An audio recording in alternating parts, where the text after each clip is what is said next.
The veterans report for training camp today, fans. Let's freaking go. Plus, what did Geno Smith say? We've got it all. Let's go. Boy Green Daily, start. Oh my gosh, it's morphin' time. To me, talking New York Jets is my superpower. Boy Green Daily starts now. Wow! Boy Green Daily, Boy Daily, Boy Daily. It's often just football, man. Boy Green, Boy Daily, Boy Daily, Boy Daily.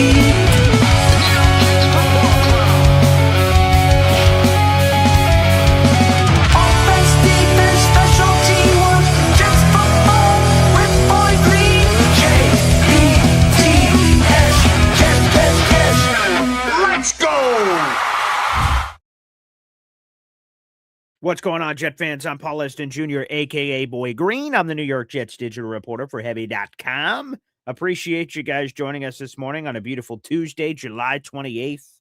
Folks, the veterans report for training camp today for your New York Jets, baby. Who wanna fly with the Jets?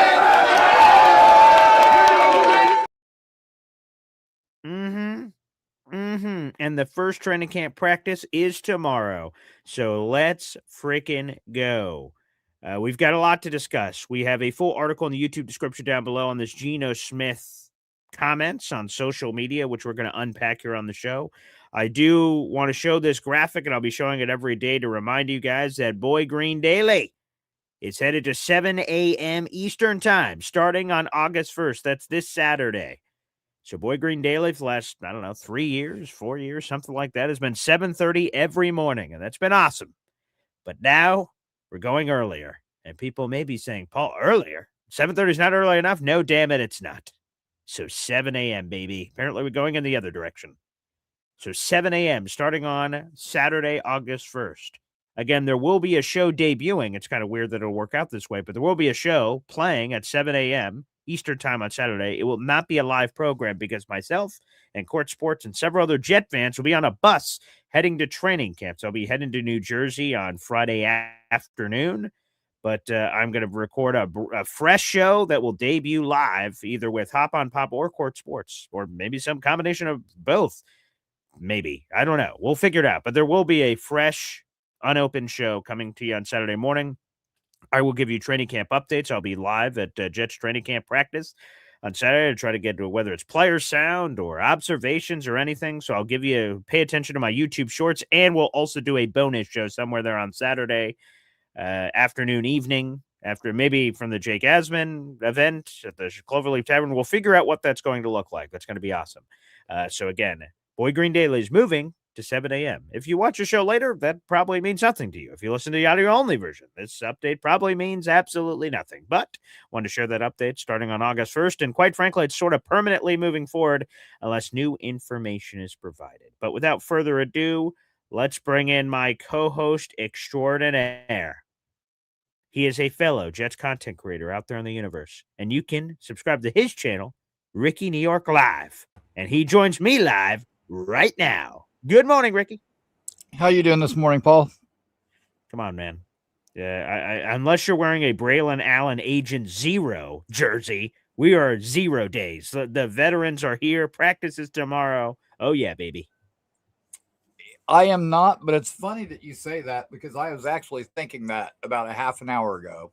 I was thinking, damn, too bad I don't have a Braylon Allen. I could wear 0 days to go today. Yeah, it feels awesome. I'm so happy we're here. I was thinking about it this morning, like it just because we've been waiting for so long. Obviously it happens every offseason, I guess, but just that we've been waiting for so long, and finally it's just going to be here, and I'm just going to like smile and look around. And the Jets this morning, Aaron Glenn will speak to the media for the first time in training camp tomorrow. So if you're listening to the show, whether live or after the fact, we're talking right now on Tuesday, July 28th at 7:34 a.m. Aaron Glenn's first comments with the media with training camp underway will take place July 29th at 10:15 in the morning. So that'll be Wednesday. That should be after practice. So yeah, baby, we're here and it's awesome. And he'll also speak to the press on Thursday as well. And then he'll speak to them on Saturday, August 1st, when I will be there. For those who missed it, by the way, Jake is saying, why the hell is the show starting earlier? I picked up a job indirectly with the Buffalo Bills. I'm going to be doing some production work for their show. It's called One Bills Live. My radio station that I've worked at for the last 11 years has become part of the Buffalo Bills radio network. My team at the radio station said, Paul, you're the perfect man for the job. And I'm like, I don't know if I'm the perfect man for the job, but I am a man for the job because I'm not a Bills fan, but I am a football fan. And that's a great opportunity and a job all year long and more money for my family. So, yes, that is the reason why. That show is 10 to 12. I have to be at the radio station at 9:30, and it takes about an hour to get there. So, being 30 minutes earlier gives you guys 30 minutes more of Boy Green Daily that would not have existed otherwise. So that's why we're doing it. Yes. And again, not directly working for the Bills. Geez. When people are seeing this news, it's indirectly. It's a behind the scenes job. The only on scene thing that may happen is updates where it's like, all right, let's go back to the studio. Hey, everybody, I'm Paul Esden Jr. Did you know Aaron Donald came out of retirement? Crazy. And then this. All right, let's send it back to the boys. One Bills Live. That may be my only on-air responsibility. So, and behind-the-scenes stuff. So don't worry. I'm not a Bills guy. Look at me as a secret agent. And I'm doing secret service work with the Bills and bringing that information back to the home base. So I'm not changing. I'm not Boy Blue. Okay, it's not Boy Blue Daily. That's not happening. Okay. All right. So there you go. That is it. So yes, appreciate it. Chubb for Club says a 1 hour commute is tough. Wish you success with it. Yeah, I've been working at the radio station for 11 years. So I've been doing that 1 hour commute, do the work, 1 hour commute back for 11 years. So no problem. I'll handle it. I'll take care of it. Yeah. That's quite a while. I did it for probably, I don't know, 9 months or so, from Tampa to like the other side of Orlando. It's like an hour and 10 minutes or something like that. And at the end of that time, I was like, you know what? We're moving. I'm not going to keep doing this. And so I ended up moving over there for my job for a while, for the duration of the time I was there. Because, that drive was, oof. Yeah, good on you. I've considered it. I looked at the Syracuse area. No offense to the people in lovely Syracuse where I work, but places I were looking at were dumps, and they were way more expensive. And I'm like, what the hell is this? So I said, fine, I'll just drive. And the positive of driving is podcasts. I get to listen for an hour of podcasts. It gives me podcast listen time that when I'm home, I'm just working, so I don't always have time to listen to podcasts outside of rare situations. So that is something. And yes, QAA, I'll save your comment for later. I see you speaking of the Bills, those uniforms. We'll get to that in a little bit. But first, let's get to this. So, my favorite social media of choice is Twitter. I love Twitter. I love X. Not a close second, but a second is Instagram. I peruse Instagram. And, there's Instagram stories.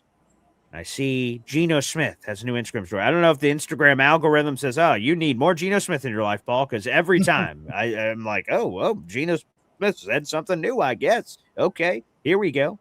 And so he gave several Instagram story updates here, and let's go through them.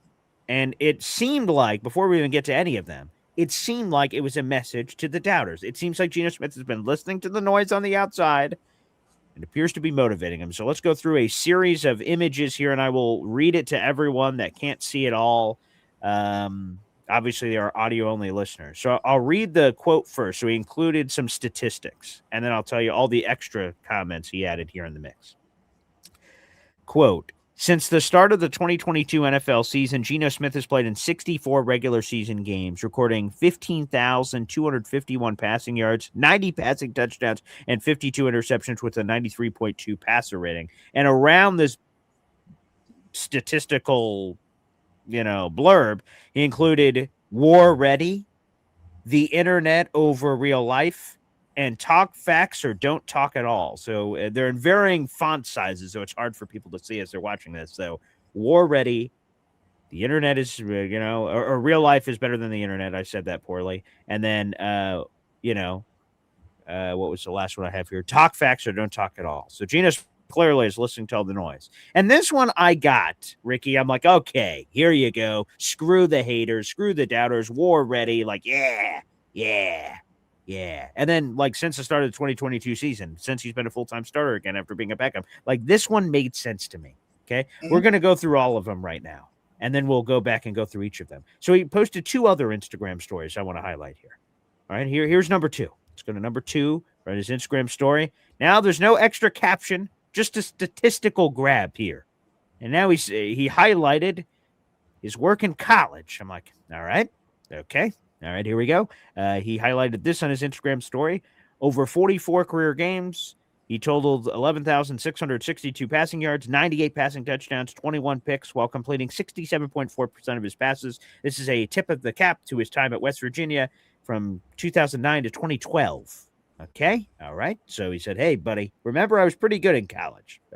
Good to know, Geno. And then one final screenshot here. Went back to high school, because why not? Geno Smith saying at Miramar High School in Florida, which I guess you would know, Rickie, being down there. He says, Geno Smith finished his stellar career as one of, is that Broward? Is that how you pronounce it? Broward County? Yep. Okay. He finished his stellar career as one of Broward County's top passers. As a senior in 2008, he threw for 3,089 passing yards, 30 touchdowns, following a junior year where he recorded 2,200 yards and 25 scores. Now, I will say this, Rickie, right off the top. I have no idea what his college career from 14 years ago or his high school career from 20 years ago has anything to do with right now. But damn it, I like the cut of Geno Smith's jib. If he has a chip on his shoulder, if he's motivated by apparently the critics and the haters out there in the universe, then that's great news for the Jet fans. That this is a more motivated and inspired Geno Smith than ever. And sometimes there is legitimate gripes, like you're a player and someone writes something bad about you. You're like, a chip on his shoulder. Like, look at this. Like the people, and I won't lie, right now, people are like making jokes about Geno. Oh, look at him come back to the Jets. What a loser. The Jets are going to be terrible. They're making all those jokes. So he has plenty of bulletin board material. Now, again, I don't know what the high school or college statistics, whether he had success or not, has anything to do with right now. But damn it, if that motivates him, God bless America. Use whatever you want to motivate you. What are your thoughts upon seeing this, Rickie, whether this is your first time seeing it live right now or if you saw it earlier? No, I actually did not see this earlier. Okay, great. I am very guilty for not looking at my Instagram probably as often as I should. Smart. I spend far too much time on Twitter. But you know what? I really don't have any problem with it. And listen, I've been listening to Geno talk the last couple of days. And it's unfortunate that we had any kind of, news in the off season, but it all seemed to revolve around him, what little there was. But yeah, I want to just focus, like, let's keep the main thing, not worry about whoa. We can't be using any Robert Saleh quotes anymore, Rickie. Come on now. No keeping the main thing. No all gas, no brakes. I'm afraid not. True. That was the one thing he was good for, though. That inspirational saying of the day. He always had one of those handy. I still don't understand the crow, the raven, the flying in the atmosphere. I still don't get that one. I'm still choking out it could fly to the universe. I don't know. I still don't know what some of those mean. But salute to Saleh. Yeah, there were a couple of them that weren't so great, but. Going back to the Geno thing, it's funny because, like, we were actually talking last night, and I jokingly said, "Oh yeah, I should make like a thumbnail like that, like the Lambo pulled over on the side of the road, and but it's like the stormtroopers, pulling over Geno, and they're like, this is not the quarterback you're looking for, Yeah. And, but I was thinking, what? Let's keep it positive. We don't need. All right, there you go. That's even though it would have been funny. Let's keep it positive. which I can respect. I can appreciate that. So there's a few things here that I'd like to unpack. First off, I see Yo Holmes, because why not? Says Geno is so incredible. Seattle and Vegas couldn't wait to dump the guy. Now I'm gonna throw a challenge flag here, Yo Holmes. Did the Raiders dump him? Of course they did. They gave up they swapped 6th and 7th round picks, so I can't question that one. Seattle traded him for a 3rd round pick. How is that dumping the guy? So I'd push back on that. And they tried to extend him. They just weren't able to reach a contractual agreement. Sam Darnold took the same deal, apparently, that Geno was unwilling to take, and bing, boom, bam, Geno ends up in Vegas. So I'd push back on them, quote unquote, dumping him. It was a 3rd round pick. That's some quality premium pick right there. For me, I consider any pick, 1st round, 2nd round, or 3rd round. To me, those are primo picks. Those are important. Not all picks are important, but those specifically to me are in a different category. 4th through 7th, they're viewed to me differently. But top 3 rounds, like that is where you can that's how you can butter your bread there. So I push back on that, sir. I push back on that. But again, to me, the thing that I take away from all of this is only good news for Jet fans, because there's a lot of people that are overlooking the Jets, and perhaps rightfully so. This team has had 1 winning season in 15 years. They're coming off a terrible year, and coming off their 3-14 year. Who's the savior? The guy that led the league in picks, was the most sacked quarterback in football. So hey, the jokes write themselves apparently. But if Geno is motivated by this, like, if we're going to look at statistics, and we're going to play the old statistical game here. Geno Smith across that 4 years, which again, I think this is the most relevant. The high school stuff, the college stuff, I don't pay much attention to that whatsoever. But I think the relevant stat here is him being a full-time starter since 2022. These numbers are real. These numbers that he highlighted are 1,000% real. And this is something that is very reasonable to look at heading into the season and see what he can do. He's been consistently high in his completion percentage, and let's see how that marriage between Geno and Frank Reich works out. So to me, I think all Jet fans should be fired up to hear that Geno Smith is fired up, and we'll see, obviously, what happens from there. Yeah, I agree. And, he's got to hear some of the noise. I know a lot of times these guys say, oh, we don't really listen to the outside noise. Yeah, they do. Yeah. Trust me, they do. Mm-hmm. Yeah, I think so. Is there anything else on Geno Smith? Anything in general on Geno Smith you want to get to? I have some other things I want to throw for us to gnaw on here, but right off the top, is there anything else Geno Smith heading in as veterans report for training camp today? Again, the first practice is tomorrow. Aaron Glenn speaks for the first time with training camp, quote unquote, commencing tomorrow a little after 10 a.m. So football's back. With Geno Smith specifically, and then we could get into veterans reporting and everything else. Do you have anything else to get off your chest about old Eugene Cyril Smith? You know what? He just needs to go out there and do his thing. Let's keep that chemistry with AD Mitchell going, and let's go score some points. That's it. That's all right. I do want to get into veterans reporting. I do have a few other Jet nuggets I want to get into. However, I do see the comments in here, and I have to apologize, apparently, let me get this user's name right. Let me get this user's name right, whoever this is. I should have probably saved it on the side, but sometimes I'm a monkey operating a spotlight. Let's see. I want to give a special shout out to I don't know -WW7PZ, who says, you took a job with the Jills? I'm unsubscribing. Well, pour one out for I don't know -WW7PZ. Yes.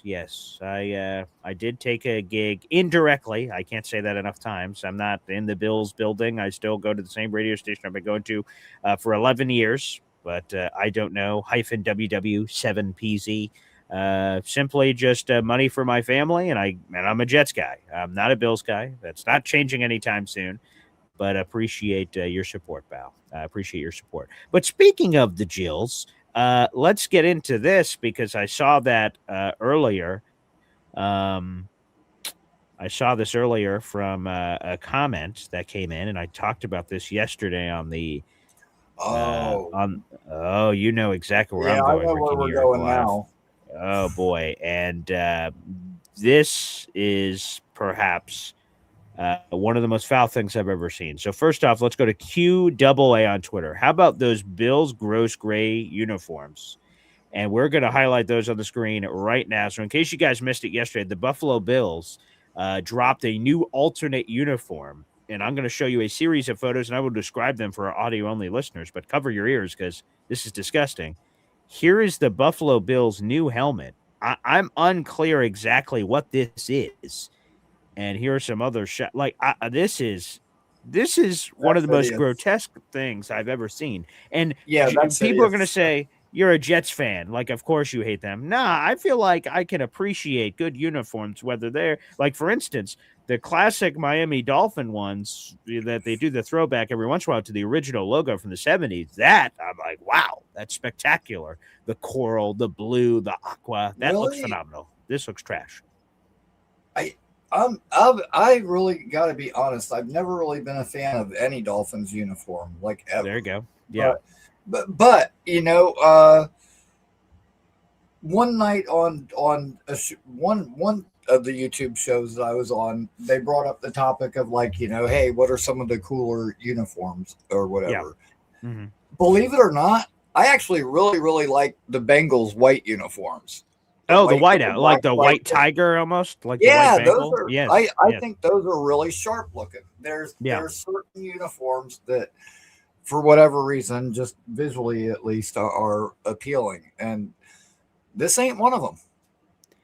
Yeah, it's not. Like, some of these angles, like, look at this. This is a front shot of the Buffalo Bills. It's great. Is this Boise State? Is this SMU? Who is this?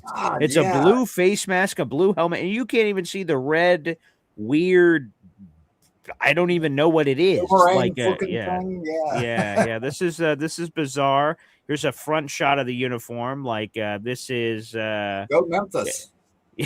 Exactly. I just and now I'll tell you the specific jersey number where it's got a red trim, white border, and then a blue block. Like I think the jersey numbers pop for sure, but like the helmet is disgusting. The blue helmet part, I don't mind a blue helmet if at a different combination, but this is just disgusting. Like a Pepsi can from the 80s, like that helmet. Yeah. Oh yeah, I didn't even think about it like that. That's true. Yeah, that's exactly what this is. So yeah, this is this is gross. So anywho, just wanted to give, I saw QAA asked about it, and I still unfortunately had the photos that were singeing my eyes in my camera shot. So I thought I would highlight that. That is disgusting. So Buffalo.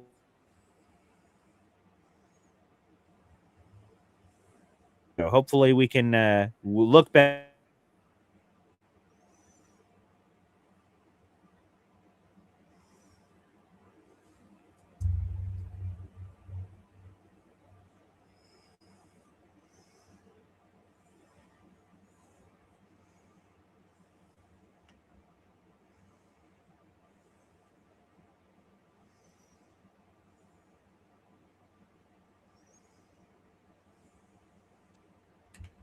All right, hang on tight, people. I see Lou B was texting me about a blurry image. 1 second. I'm going to turn on the old, yep, I understand, everybody. Hey, hold your horses.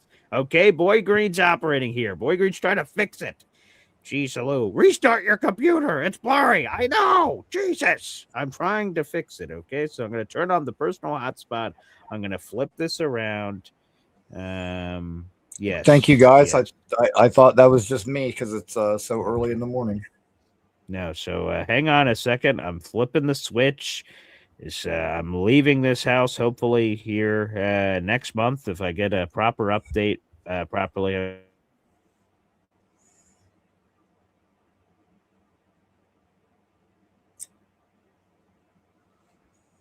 All right. Hopefully this is much better. Okay, my hotspot is now on. It should be perfectly fine. So, boom. Apologies for any of those technical difficulties that are happening here. We should be all good now. We should all be back. Okay, here we go. Beautiful. All right. Well, thank you, everybody, for all your comments. Make sure you guys like the video and hit subscribe. And let's frickin' go. Let's ride. Okay. Now, there's a few other Jets nuggets I want to get to here on the show. First off, I want to give a salute. You guys may have forgotten about this guy, and maybe so, but I saw him retire yesterday, and the name just stood out to me. Nick Bellore. I don't know how many of you guys remember this guy, but he started his career with the Jets back in 2011 as an undrafted free agent. He was with the team from 2011 to 2014. He was a Rex Ryan guy, and he just was placed on the reserve retired list by the Washington Commanders, and he was about to enter his 15th NFL season. So Nick Bellore, what a great career, a two-time Pro Bowler. He made over $20 million in career earnings, so he made money. He went to Pro Bowls. He was mostly a special teams player. He was on some of the field goal units where he got some offensive snaps a handful of times. The Rex Ryan once tried to convert him to a fullback. That was a failure. Nick Bellore did catch a trick 4th down fake punt play from Tim Tebow, who was our punt pass protector at the time. So, and Nick Bellore has that on his resume of catching a jumbo pass from Tim Tebow in a Jets uniform. So whether it was punt pass, whether it was defense for a season, whether it was mostly special teams, like an incredible career, a former Rex Ryan guy. And man, to see this dinosaur from 2011, he's 37 years old, to survive the Rex Ryan era, to still be here now in the NFL, a dinosaur walking among us like it's some sort of museum of some kind. I just remember it all. So when I saw this name, it just memories just start splashing. I'm getting ready to pack up all my stuff because hopefully the move is going to happen. I mean, the worst thing would be this whole house thing falls through and I just have all my stuff in boxes. I mean, that would be the worst thing. So hopefully that does not happen. But I have a wall of Jet hats, and a lot of them date back to the Cortland days, like 15 years ago, where I went to Cortland here in New York to see the Jets training camp practices. And I'm sure I have a few Nick Bellore signed hats over there from meeting him at training camp. So huge salute coming up here for Nick Bellore, which is great. So come on, Rickie, I don't know if you remember old Nick Bellore here, but yeah, he played for the 49ers, Lions, Seahawks, most recently with the Commanders. Oh, yeah. I absolutely do. Like most of the players from the time that I became a fan up until now, I remember. Yeah. When we all saw that, when Leonard Williams returned that fumble or whatever for a touchdown. But that same year when we played the Texans, there was another play like that where the guy from the Texans picks up the ball, runs it back in, scores, but there was a penalty, so it didn't count. Yeah. But that guy was Neville Hewitt, who also love that guy. So that almost happened to us twice that season. Looking through my followers the other day on X, there's like Lorenzo Malden. Following shout me. out to him. Okay. So yeah, and ironically, since you're bringing up like Nick Bellore and guys from like that time range, we were talking the other day, a bunch of us, and somebody brought this up, and it was like, hey, man, look, the Washington Commanders, they drafted Sonny Styles. They got this kind of abundance of linebackers right now. What say the Jets shoot over, Brandon Stevens or mid-round pick or whatever for Frankie Louvu and bring him back, who's been really productive there. By the way, he's been really good for them. But I was like, you know what? That's a name I have not heard floated at all. And I was just saying how Darren Muji is overdue to make a trade, 13 and 12 months. It's been well over a month. So we should have one coming. Could it be that? Could it be what Vita Vea requested a trade and the Jets just have some money? Well, I don't know, but we're due for something. Yeah. I mean, Frankie Louvu, that's a fun name it's a fun name just in general, but a fun name in the general sense of what he was with the Jets and then going to other places and going like he went to like Carolina and blew up and you're like, whoa, wow, he's way better than we thought. Like we thought he was like a fan favorite player. And there's those kind of players on the roster where they get their shot. Fans are like, yeah, that's our guy from training camp. Yeah. And like he was obviously so much more than that. So salute to Frankie Louvu's, Nick Bellores, all of them. That's awesome. And again, carving out to be an undrafted free agent, to have a 14-year, 15th year career as he was heading into his 15th year this offseason. Like, that's incredible. So I just wanted to make sure that in the middle of all this, we give a massive shout out to that man. So that's freaking awesome. Yeah, 100%. I see people, and it's on me because, like, I know not everyone watches the show every day. Jake says, "Oh, you're moving to Buffalo?" No, again, I'm not moving. And people stop making the connection. I'm not moving to Buffalo. I'm just moving down the street, quite frankly. It probably doesn't even make any sense to move 10 blocks down the street, but I'm going from, hopefully, renting this property to owning a property, and I'm hoping that's what happens. So, again, hopefully good news to come in the next couple of days. But no, I'm not moving to Buffalo. I have zero interest in moving to Buffalo. It's simply just a job. It's a job. It's just like there was a fast food worker. I'm working at I'm flipping burgers. That's it. That's it. It's not for the love of the game. It's not because I enjoy flipping burgers. It's for money, and it's in the football field, which hopefully opens up further opportunities down the road if I do a good job. So no, that's it. That's all I'm doing.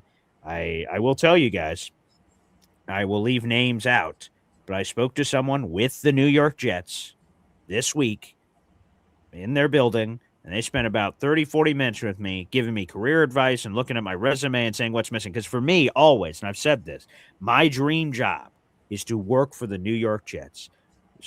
I have like a million jobs. I do podcasting, I do writing, I do social media, and I get paid to do all these things, which is amazing. But I do like 1,000 jobs, and that's what I got to do for my family. I'm the breadwinner. I got to do it. My fiance is a stay-at-home fiance with my children, which I'm blessed that we have the opportunity to do that. I will work as hard as I have to do so my fiance can do that forever. I'd rather her raise her kids than random people at daycares. So I'm glad that I have the opportunity to do that, work as hard as I can. But in theory, to be able to work for a team and do all of that under one roof, all my efforts and energy are for one team. That's what I would love to do because I love the New York Jets. So I hope that does happen one day. And it was very thankful to that Jets employee for taking the time to meet with me virtually and go over stuff. And I'm asking, hey, what do I have to do? What do I need to improve on? What do I need to get better at? Because, I'm not saying I have all the answers at all. So I'm hoping one day that leads to something. But what I'm going to do is keep grinding, I'm going to keep grinding. I keep sharpening my knives and getting as good as I can. I'm never going to get complacent. I can always get better. And yeah, man, I'm going to be doing that. And that's my goal. So one day I hope that I can hopefully still do this show in some form or fashion, and that would be amazing. So we'll see if, we could get some of those answers, Rickie. That's what I want to do. That's a dream job. I don't blame you, man. I don't blame you. I would do it. There you go. Hell, as a matter of fact, I mean, I wouldn't even call this directly working for the team, but one of the iron jobs that I had put the new roof on the Dolphin Stadium. So, oh, wow. Hard Rock. Oh, cool. Yeah. So, I mean, there was that. And I mean, yeah, if the money's good, you got to make a living, man. It's like they always say, the NFL is a business. Yo Home says BG would be the perfect Jets PR guy. The rah-rah is authentic, and that's all they do. I will take that as a compliment, Yo Home, so thank you very much. I don't know if you intended that as a compliment, but I will take that as a compliment. I love the Jets, and yes, I want to see the glass half full, so hell yeah. Absolutely. And yes, for those asking, my fiance did work before we were together. I don't know how else she would have been living her life without working. So she worked, and then, yeah, we made a decision as parents to do it. So again, as long as I can keep doing it, as long as I don't get hit by a bus, my entire family is going to be just fine. So let's hope that's it. And I definitely won't. Mahar Color saying, don't forget us when you're some superstar on ESPN or something. Hell no. Like I said, I'm hoping to do this YouTube channel forever. The best thing you can do, and this is a good PSA to everyone out in the audience, if you can be your own boss. Now, I'm my own boss on this channel, but like I have a million other bosses because I work all these other jobs. But I know that I'm not going to fire myself from this job. So no matter what happens, I will hopefully always have this. And this is very important to me, so I don't take this for granted. So yes. And again, not moving to Buffalo, but I think this is now a running joke now that people are now just going to say I'm moving to Buffalo. So be it. Anywho, Jared B is gifting a membership out in the audience. Appreciate you, Jared B. Let's go. Jared B, you're $20 away from another raffle ticket, my friend. We'll get into the raffle ticket game here in just a minute or two. Let's see who that membership went out to in the audience. Thank you, Jared B. You guys can continue to gift those memberships and super chats because we only have a few days left in our historic contest. That went to Allison Tuckwab. Allison Tuckwab, you are now a member to the Boy Green Coffee Club once again. Thank you for being a subscriber, which puts you in the running, of course, to be a member. So thank you kindly. I guess we'll just get into it now here, Rickie, because we're here for this historic raffle. So let's go, baby. There's no Boy Blue Daily coming. Please, people, stop. I don't know -WW7PZ. There is no Boy Blue. By the way, that doesn't even like Boy Blue. Like who? Little Boy Blue? It's like the Andrew Dice Clay joke. So no Boy Blue. Absolutely not. Even the bill said, "Hey, Paul, you want to be Boy Blue?" No, Boy Green. No. It's that the colors aren't optional. You can't just switch to Boy Red or Boy Orange or I don't know. No, God, no, absolutely not. Hey, by the way, another membership being gifted. Let's shout out to NC Green. Oh, yeah, baby. And NC Green, you are a mere $10 away from another raffle ticket. You already have 5 to our contest. That's beautiful. Let's read who that new membership went to. FZod to God 36. Great to have you back, FZod to God. Let's go. Amen, brother. Which is a perfect opportunity to talk about our raffle because, again, once this raffle's over, it's over, people. And booyah, here it is. Jets Browns. $25 raffle tickets. If you watch my YouTube channel, normally raffle tickets, we do raffles every single month. Normally raffles are only $3 a pop, so everyone could get involved. Just throw $3 in. Find $3 in your couch cushion. Boom! 3. Get a bunch of raffle prizes for autograph stuff, jerseys, helmets. We do all kinds of fun stuff here on the channel, and we'll do a new one for the month of August. You'll see that later. But this month, the raffle tickets are $25, much more expensive because the prizes are better than ever. We're giving away 2 tickets, Section 118, Jets Browns, Week 5, Sunday, October 11th. 2 field access tickets. Get on the field before the game, watch players warm up. 2 full tailgate passes, all the wonderful food cooked by Chef Kevin Gilbert, baby. And also have non-alcoholic drinks provided, water and Gatorade. Folks, that whole prize packet is explained is worth over $600. But you have a chance to take you and a friend to an NFL game for $25. Really, the only thing that isn't included in here is a parking pass, which, by the way, if you do want one because of you potentially winning this package, I could give it to you for a discount. So that can work out very nicely for you for a $45 discount parking pass. And unfortunately, I heard last year when some people came to the tailgate, they paid over $100 for their parking pass. And I'm like, dear Lord, have mercy. So yes, that's another perk of this. That'll be a separate additional fee. We'll explain that later. However, this is the package, baby. So if you want in, guys, it's July 28th. You have 3 days left. Okay, you have 3 days left, and then it's over.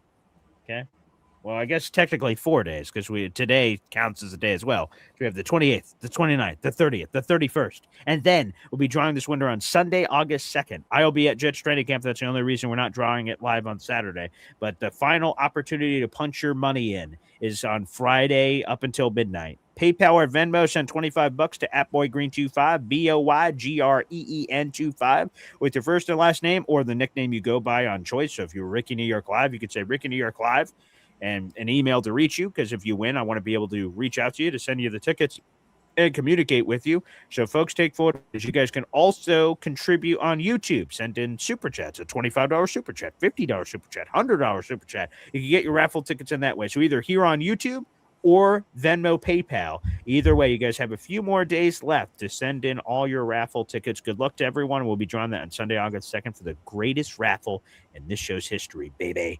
Let's frickin' go. Awesome. All right. Well, good luck to anybody. You have a ticket in this, Rickie. I got 2.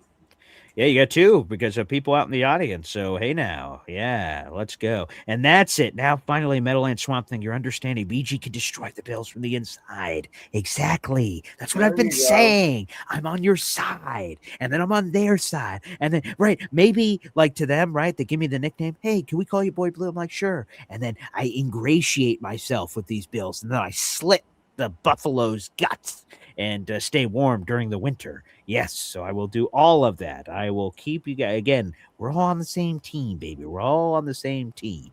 By the way, let's get one more other topic in here, Rickie, before we get to the phone lines. Jamal Adams is a member of the Purple People Eaters. Well, last night he tweeted out year 10 skull. And so this might be a complicating issue for Barbara and her husband. Barbara's a Jets fan that watches the show. Her husband's a Vikings fan. So maybe she could just hand him over her jersey and he can wear it. But I say this, right? So there's a lot to unpack here on this Jamal thing. But Jamal is scheduled for a revenge game. The Vikings travel to MetLife Stadium to play the New York Jets in Week 17 on January 3rd at MetLife Stadium. Jamal Adams would be returning to MetLife Stadium wearing the purple. So I throw all this to you, Rickie. Are you at all disappointed that Jamal didn't end up on the Jets? Because he made it very clear on social media prior to this announcement of his signing yesterday to the Vikings that he wanted to come back to the Jets. He said, I'd love to come back. Veteran minimum, bring me back. And clearly the Jets weren't interested because if they had been, they would have signed him. So I ask you this. Are you at all disappointed that he is a member of the Vikings instead of the Jets? Nope. And that key, it still doesn't work if you go up to the Jets store. So no, I'm really not. And I mean, I've told you this before. Like even when I drafted Jamal, I had been eyeing Derwin James, who was set to come out the following year. Uh-huh. What's weird about that is Jamal came into the league, was number 33. When Derwin James came into the league, he was number 33. And his teammate, Dalvin Cook, that also went to Florida State, was number 33. Like all these players came out around the same time that all took the number 33. And I tried to research it to figure out why and could not come up with an answer, but just weird coincidence thing. But no, no, at this stage in his career, and honestly, the way that he left, and then it goes more into, not just how he left, but then later, he was kind of poisoning the well with Elijah Moore. Oh, yeah. Attacks on Connor Hughes' wife. There was a lot. There was a lot. And you know what? He did give me one of my favorite Jet moments, though, when he sacked the Patriots mascot at the Pro Bowl. That was funny. I do have to say, like that was pretty awesome, and so it's not. I'll give a tip of my cap to him for that, and no hard feelings, but yeah, the way he left here and stuff, like sometimes enough damage is done to where there just ain't no going back. That's fair. Let's get a couple of follow-up questions from the audience. So Jared B says, I wonder if Jamal makes it to the final cut. So I'll ask you that, Rickie. Does Jamal Adams even make the roster? Because he was sort of very open about it. And who knows what's real between social media and not, right? Jamal could say to us in the audience, oh, I'd take veteran minimum. But he's not responsible to us. He could say that to us, but he can take something more with the team. So we don't know if that's really true. The numbers I have not heard are out yet. I would assume it's veteran minimum right before training camp. That's probably what he's going to get. But do you think he makes it to the final roster? Does he make the final roster for the Vikings, do you believe? I think he could. It'll depend. Like, does everybody come through healthy? Like, I got to admit, I'm not real familiar with what the Vikings safety. Right, nor should you be. He's actually, he's going to be playing linebacker for the Vikings. Oh, weird. Okay. So for those who don't know, right? So year 10, he's about to play for the Vikings. The first 8 years of his career, he played safety, of course, with the Jets. He was an All-Pro twice, first team All-Pro, second team All-Pro, two-time Pro Bowler. So, he was a very good safety. And for the first 8 years of his career, he played safety. However, last year, he converted from safety to linebacker with the Las Vegas Raiders. And hell, you give him a tip of the cap, the analytics were quite favorable for one Jamal Adams. He was a top 33 linebacker in football in 3 of the 4 key categories: an overall grade, pass rush grade, coverage grade. The only grade that he struggled in was run defense. I believe he was like 50th or something, 59th, I believe, out of 88 qualifying linebackers. But everywhere else, he was pretty good. Coverage, which people have made fun of him in the past for, his overall grade was pretty good. So, yeah, pass rush grade, which is something he's thrived in as a blitzing player. So those areas he actually thrived in last season. So apparently he will remain at linebacker for the Purple People Eaters. Yeah.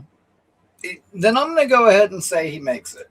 Me too. I don't think he's going to be a starter or anything like that. Because at first I was thinking safety, and I'm thinking, okay, did Harrison Smith retire? He's sort of hanging in free agency. Vikings fans are hoping. I only saw this because of the Jamal Adams discourse. At first they were worried, oh no, does that mean Harrison Smith's not coming back? And then the Vikings, through a reporter, said, "Nah, we're playing him at linebacker." So the Harrison Smith dream apparently still alive for Vikings fans. Skull. Yeah. Okay. Hey, you know what? Another veteran leader type guy, maybe Jets. I don't know. Just saying. Maybe. Hey, I'd love that Harrison. He's a Golden Domer, baby. So give me some Harrison Smith love. Some people are saying Inso Alon says, Adams can help get Kevin O'Connell fired. Let's effing go. Perhaps just like Boy Green can infiltrate the Buffalo Bills, Jamal Adams, as a secret double agent, can infiltrate the Vikings. Whether he does it on purpose or not is up for interpretation. But boom, what about that, Rickie? Man, it is wild, like how we can be talking about like any kind of topic. Like we're talking about Jamal Adams, and somehow it circles into getting Kevin O'Connell fired, and we're back to the like replace AG conversation again. Like, how does that happen? We can just throw out any topic and it can come back as replace AG.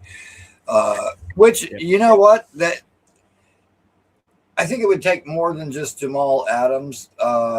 Jamal Adams acts up there. He's going to get himself fired, not the coach. So, but hey, time will tell. That's all I can say with that. For right now, I'm worrying about the guys that are in the building, as Rex would say. Yeah, that's a good way to put it. So there you go. Jamal Adams is now a member of the Purple People Eaters. By the way, so I put out this tweet of like, hey, because as soon as he signed, I'm like, oh wow, that's interesting. And I'm like, hey, the Jets and Vikings play each other at the end of the season. So I tweeted this out. Jamal Adams liked the tweet. I think but the real, not for some kind of flex. I think the only reason I say it is I think that means that he knows that quote unquote revenge game is on the schedule. We'll see if that ends up meaning anything, if at all, coming up later. Again, people are making jokes. Is he even going to be healthy at that point if he's on the roster? He will be hurt by then, so he won't be playing. I'm like, come on, man. So it looks like the Jamal Adams story. We will see what happens there. We have nearly 300 people in the room here, Rickie New York live on the program. Like the video, hit subscribe, no matter where you're watching. Appreciate that. And thank you. We have well over 100 here on YouTube. Like the video, hit subscribe. Just observing. Yes, I'm working indirectly with the Buffalo Bills, but I'm not changing on you, brother. No boy blue. Again, I can't say that enough times. Completely boy green. I'm going to tattoo that on me somewhere, so I can't change it. I have zero plans on changing it, so no. Go Jets, baby. I'm Jets all day. Barbara's in here. Let me see this. My husband's listening today. Says he doesn't want the Jets stealing his coach for Kevin O'Connell. Hey, by the way, he was ours first. He was our player. The KOC is a former Jets legend that we traded for from the Detroit Lions. So Barbara's husband, whoa, buddy. Kevin O'Connell was ours first, but that's neither here nor there. Personally, I know this is a popular opinion. I'm aware, as a member of the Aaron Glenn Truther Club, I want Aaron Glenn to work out. I don't want to change head coaches again. I love Kevin O'Connell. He seems like a wizard of a man. He's won all these games, 14-win seasons, 14-win seasons, 12-win seasons. He's been amazing. He's been spectacular. So I get why people would like him. And in a neutral universe where I have no head coach, I love Kevin O'Connell. But I hope we don't have to switch head coaches. I want to keep AG. I want AG to be great. I hope he's great this year. Training camp, veterans report today. AG speaks tomorrow. I hope AG continues to speak the way he's spoken this offseason, where it seems like there's changes, like he's taking a different approach. I hope that's the case. But Barbara's husband, I hope I don't have to pry him away from you. But good luck to Jamal Adams, though. Like, good luck to him out there as well. You've seen the AG T-shirt that I have, right? With the big AG on the front. I think so. Yeah. I'm sure you probably have. I've worn it on the show before. Oh, then I definitely. Anyways, I got these T-shirts that AG on the front, real big, and then on the back it says Rickie New York Live, and underneath it says all hitters, no quitters. I like that. I ended up making one of those shirts and sending it to Aaron Glenn, and it got delivered yesterday. When I looked at it late last night, it said package was left in residence mailbox. Okay. So, needless to say, I sent him a T-shirt, and hey, when you look good, you play good. So maybe when you look good, you coach good too. So that can't hurt. Thank you for your contributions, Rickie. Yes, hopefully he gets a kick out of that. Yeah, I hope so too. That would be spectacular. So thank you for making that happen. Let's frickin' go, baby. And speaking of let's go, look at this. Our number one Austrian Jets fan. Acknowledge him in the audience. He just gifted 10 Boy Green Coffee Club memberships.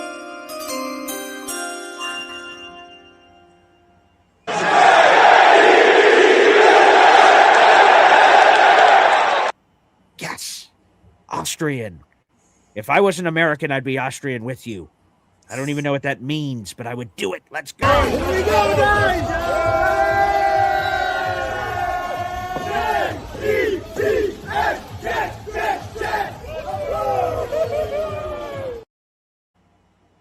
Austrian, you have now 7 raffle tickets for our contest, and you are $10 away from an 8th raffle ticket due to all your contributions so far this month. Austrian, you're the freaking man, baby. 10 memberships being gifted out there in the audience. So let's read these 10 new members to the Boy Green Coffee Club. Let's freaking go. By the way, we have over 100 people in the room watching on YouTube, but only 48 likes. Let's change that real quick, folks. It is free to like the video. I appreciate all the financial contribution to the show. It allows me to do even more with this program, but the free way to contribute is by liking the video, getting this Jet show in front of other Jet fans out there in the audience. Austrian, your 10 memberships went to Jake West, 57, Johnny Cads, Trice G964, Brad McCaffrey, 1942, good year. T-Guy M13, Candyman, ooh, that's creepy, Coochie, Net Mover, Feed the Fat Rabbit is back. Great to see you, pal. We got Lexi Lima, who may be coming to our tailgate with her family. So, Lexi, shout out to you. I know we're waiting for August 1st for you, Lexi, to have you coming back from vacation. So, Lexi, I hope we do indeed see you at the tailgate and you and your beautiful family coming up. So, Lexi, welcome back to the Boy Green Coffee Club. Let's ride, baby. Appreciate you, Austrian. Let's freaking, I'm just so fired up. The veterans are here. And you know what, Rickie? You know what? Jets are going to the playoffs, baby. But I choose to believe that it is. I believe. I believe. I believe. I believe. I believe. This can happen. We can go to the playoffs. Come on, man.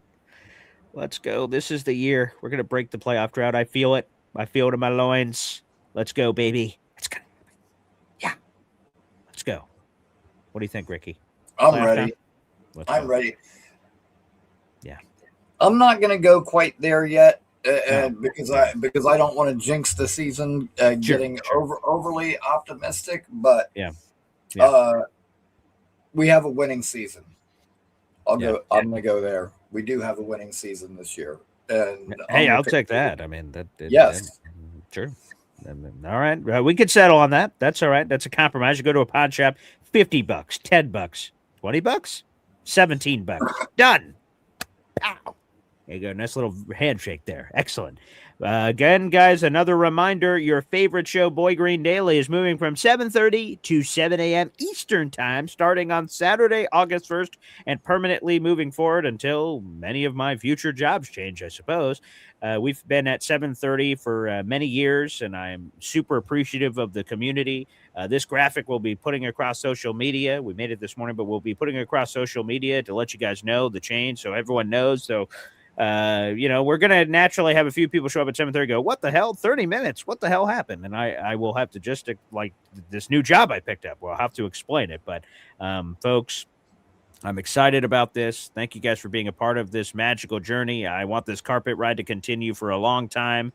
So Boy Green Daily, again, moving to 7 a.m. That will give you 30 minutes more of content than you would have gotten otherwise. I don't mind getting up earlier. I'll do whatever I have to do for you fans. I love doing this show. I have fun. We have laughs. We get information. We have hopefully intriguing, engaging interviews, and I'm working on some big interviews behind the scenes. So yeah, baby, Boy Green Daily again starting this Saturday moves to 7 a.m. and will be that way 7 days a week moving forward. Wanted to let you guys know out in the audience. Rickie, why don't you give us a quick plug before we hit the phone lines and bring some of those dandy fans in here on a Tuesday? Right on, right on. Rickie New York Live right here on YouTube, and thank you to everybody watching, this show, whether it be on YouTube, on X, wherever you may be watching. I actually had a big boost of people from X that came over and subscribed to the channel this week. And so we are only 14 away from hitting 400 now. Ooh, that could happen live on the show, you're saying? Yes, we're right there on the precipice. So if you have not subscribed already, Rickie New York Live. Mm-hmm. There you go. And let me see if I can, I'll post the link. I don't know if I can. I might have to. You can. Yeah, sure. You can throw it in the comments. Yeah. Feel free to do so. And I'll put it up on the screen. Yeah. Feel free to do so. So yes, folks, if you're not already, subscribe to Rickie New York Live. Again, he's 14 subscribers away from 4 bills. Oh, I guess I can't use the word bills today. It's probably a sore subject. 4 hundo. Let's help this brother out. And shout out to Indy Jets. It's great to see you in the audience, buddy. Indy, we love you. We love you, man. Go Indy. And yes, here is that. Not that. That is Indy. Shout out to Indy. No, here it is. There you go. YouTube.com/@Rickie New York Live. So youtube.com/@Rickie New York Live. You won't need the streams part at the end. All you'll need is the @Rickie New York Live portion, or simply if you're on YouTube, search Rickie New York Live and it'll pop up that way. Subscribe and show your love here on the program. Let's do this, folks.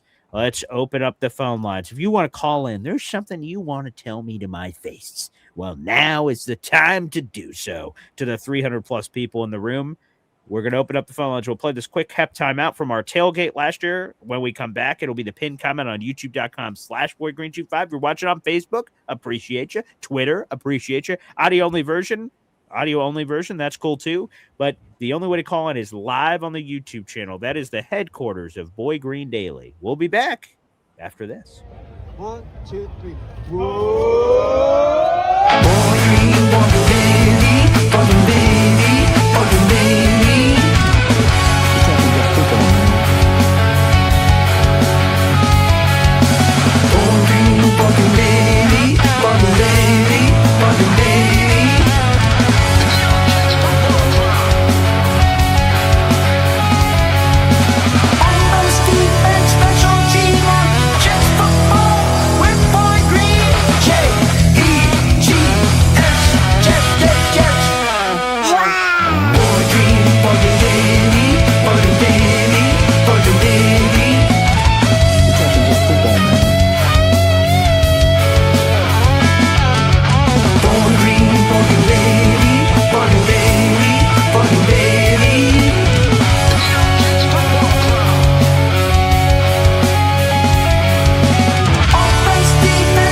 Let's go. Defense, special teams, watch Jets football with great. Oh, geez. Oh, God. We're back here. Let's go, baby. That has me fired up because remember, folks, the Veterans Report.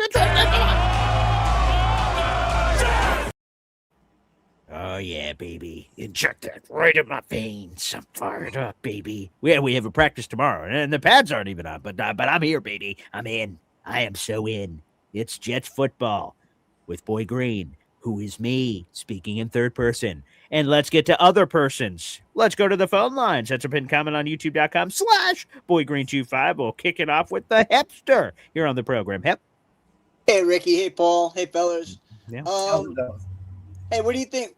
When is Sweat supposed to be back from the injury? So, yeah, that was the one comment that I forgot to get to earlier. That was from NC Green. Yes, this will be, if I was at the press conference tomorrow morning, my first question would be, Dr. Glenn, I have 2 of your patients I'd like an update on. Devondre Sweat, who was placed on the NFI list. So what's the injury return timeline? And by the way, what the hell happened? Like non-football injury. What was he doing over that 6 weeks where all of a sudden he got hurt? So can he explain that? And what's the timeline? To me, probably the more important question is timeline. I don't care if he slipped in the bathtub as long as he's okay. That I'm fine with that. And then obviously Kenyon Sadiq, he had the sports hernia surgery, so we knew what happened. They all indications seem to be he'd be good to go. Is he good to go? Is he starting on some sort of a list of some kind that we're unaware of? So those are the 2. So NC Green's question here earlier, the health of them, that's what we want to know.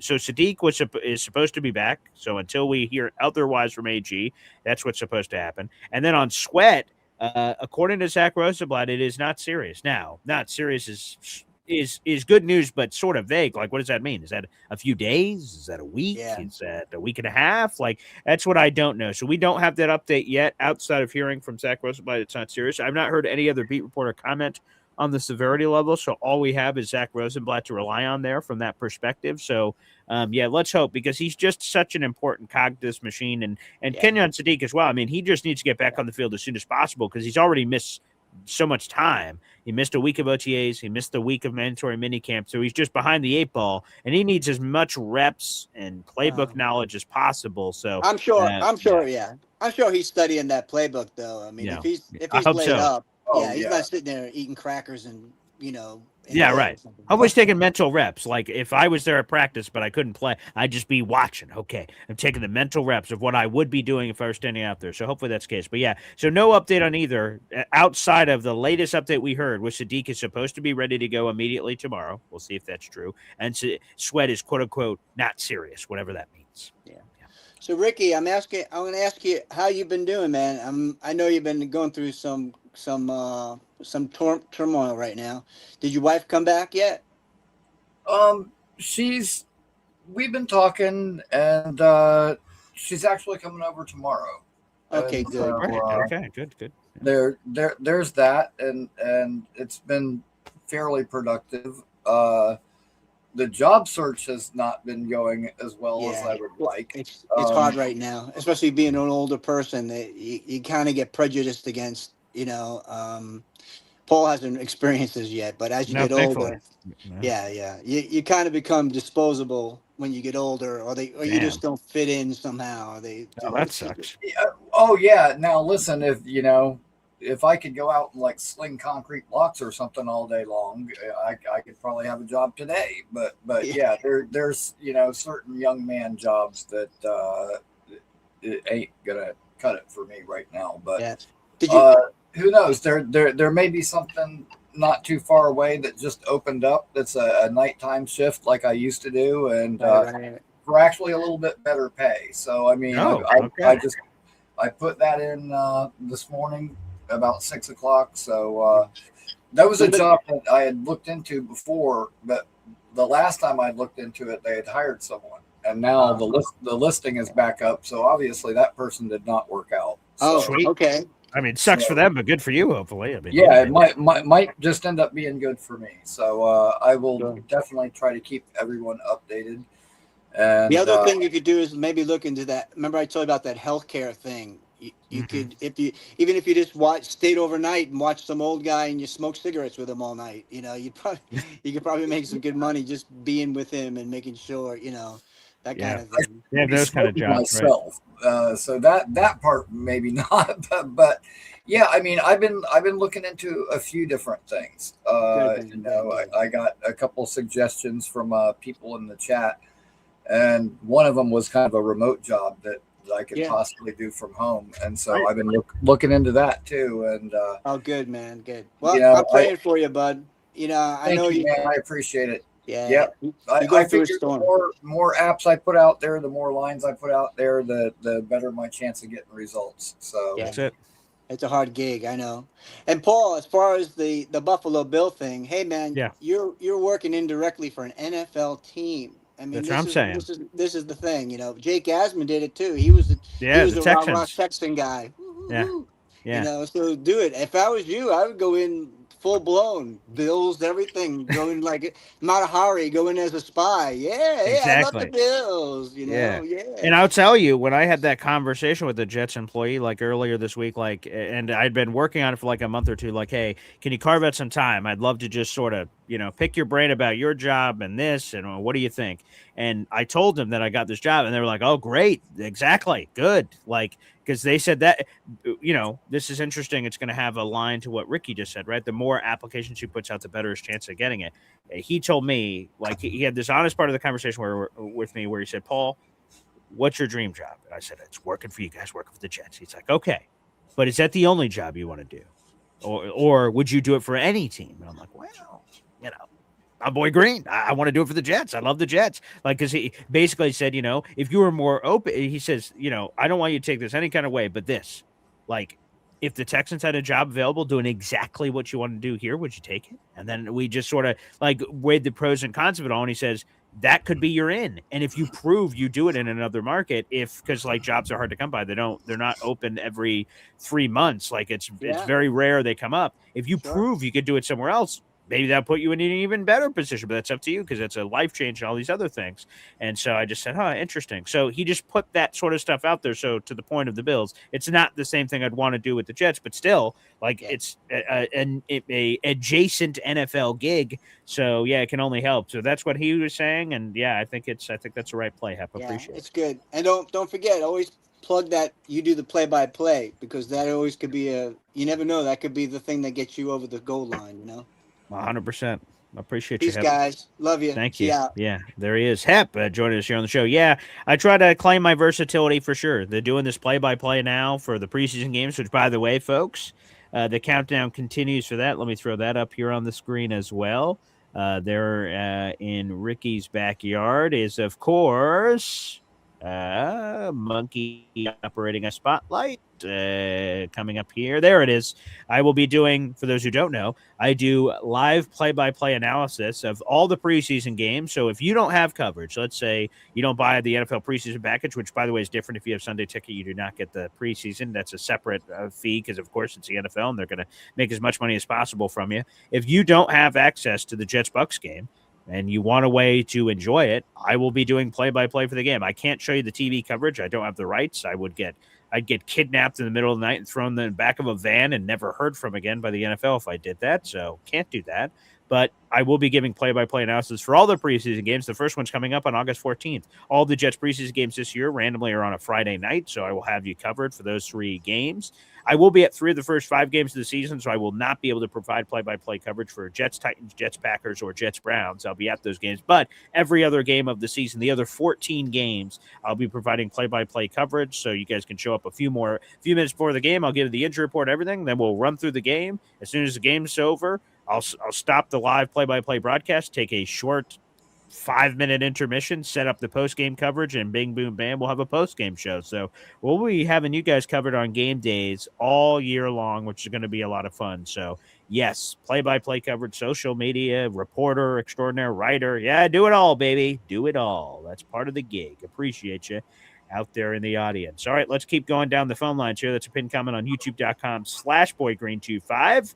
Let's get to Neil Sr. here on the show, who I got to meet at the Gangrene Beach Club. What's up, boys? How you doing? How you doing this morning? Good. And I can confirm that Neil Sr., who has a stogie right now, had a stogie then. I was like, that's very on brand, Neil Sr., and it's a pleasure to meet you. He had a firm handshake, too. Very nice, firm handshake. Passionate handshake he had. Yes. Can't Heck, confirm. how? Paul, question: how's your weight? How's my weight? Oh, it's great. It's let me see how my sheet. Okay.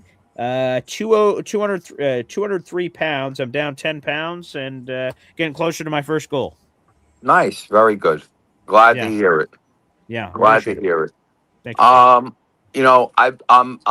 I got to tell you, Yes, sir. as a 56-year, 57-year Yeah.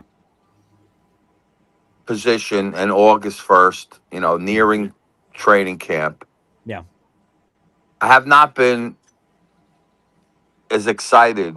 I got to tell you, I really, really believe that we're going to have a really good team this year. I like the mix. See, the one thing I had a problem with, and I think a lot of people did in the last few years, is we did not have a complement of veterans to go along with our younger players. That was my biggest gripe for the last 2, 3 seasons. And now we finally have that mix of veterans and young guys that all comes down to whether how these guys could gel in camp. If we could get this team to gel and we could get these veterans to teach a willing young guys how to play the game, how to win. The biggest offseason pickup we had, in my opinion, is Demario Davis. I mean, Demario Davis is like getting a CJ Mosley on steroids. He's faster. He could cover. He's very, very good against the run. He's smart. And he is going to make Jamie Sherwood into a linebacker we saw a few years ago. I have no doubt in my mind, because with this defensive line that we have now with the fatties, and I've always talked about it, we need fatties. And now we have the fatties. We have the defensive line. Osai and the other guy from Green Bay are going to be nice veteran guys to come in on first and second down and keep the sticks 3rd and 7, 3rd and 8, 3rd and 9. Where you could bring in Bailey, you could bring in McDonald, you could do blitz packaging. It's going to be real exciting, guys. And 2 main questions. A, how creative is Frank Reich going to be with these offensive weapons? How is he going to utilize all these weapons? Because I got to tell you something. We have weapons here we haven't had in a very, very long time. We always have one good receiver. We always have maybe 2. We really never had a great tight end. Now we have depth virtually at every position room on the field. I think we're a little light, obviously, at linebacker in case Demario gets hurt or Jamie and Sherwood. They'll bring in, I believe Muji's going to bring in a linebacker. I believe he's going to bring in another offensive line piece. Cleveland just got released. Cleveland from Baltimore, was he in? And Cleveland, yes. That's a guy you could pick up cheap. That's a nice, added piece for depth. He may even be a guard that you could move, Tippmann over to center again. He's a good player. I mean, Cleveland was a guy that I kept an eye on after we had an opportunity to take him a while back and we didn't. Yeah. And I think he performed really well for the last 2 seasons. So I'm kind of surprised that he hit the market. But between getting a little offensive line depth, figuring out what we're going to do. One thing I'm thinking about, Brandon Stevens, and they talked about Brandon Stevens. I saw an article I just read about him. Yeah. Brandon Stevens was one of our best tacklers last year. He was horrible in coverage. He gave up a lot of long passes because he didn't have that catch-up speed on the long pass. Guys left him in the dust on fly patterns, and he was just horrible on the long pass. I would like to see him play a little strong safety and maybe take that position over since he's such a good tackler. What do you guys think about that? What do you think about him moving to safety, strong safety, since he is such a good tackler and since we have so many pieces on the cornerback area? I think Pons is going to win the outside. I really believe Pons is going to be a starter week 1 at corner. I really believe it. I don't think we'd be in a bad position if we left him at corner. And I think it all depends how Bromley plays in the preseason. If he could be an adequate, slot guy. And at least, again, that's another thing where you have mix and match opportunities. You have a lot of guys. Granted, we don't have a lot of superstars. Okay. Right. There's no Right. superstars. There's no Sauce Gardner. But the reality is, you don't need that. You need guys that you could plug and play. You need guys, if somebody goes out with an injury, that you could plug somebody in that you're not going to lose a lot of production with. And I think right now, on the defensive side of the ball, I think we have plenty of depth all the way across the board. I think on the line we have depth, corners we have depth. Micah Fitzpatrick is going to be a huge add-on in safety for us. Nobody talks about him. He's under the radar. We haven't had a safety. God, Jim Leonard, Jim Leonard, nobody talked about Jim Leonard. Remember you were going over the safeties, the best safeties we ever had? Mm-hmm. Jim Leonard was a great safety with us in the Rex era. And Enjoyed nobody him very really, much. right? He turned the ball over. He was a good hitter. Smart guy. Very smart guy. Yeah. Smart. He set the secondary up well. And not only is DeMario going to set guys up, pre-snap, but Micah Fitzpatrick is going to take over that corner, that secondary.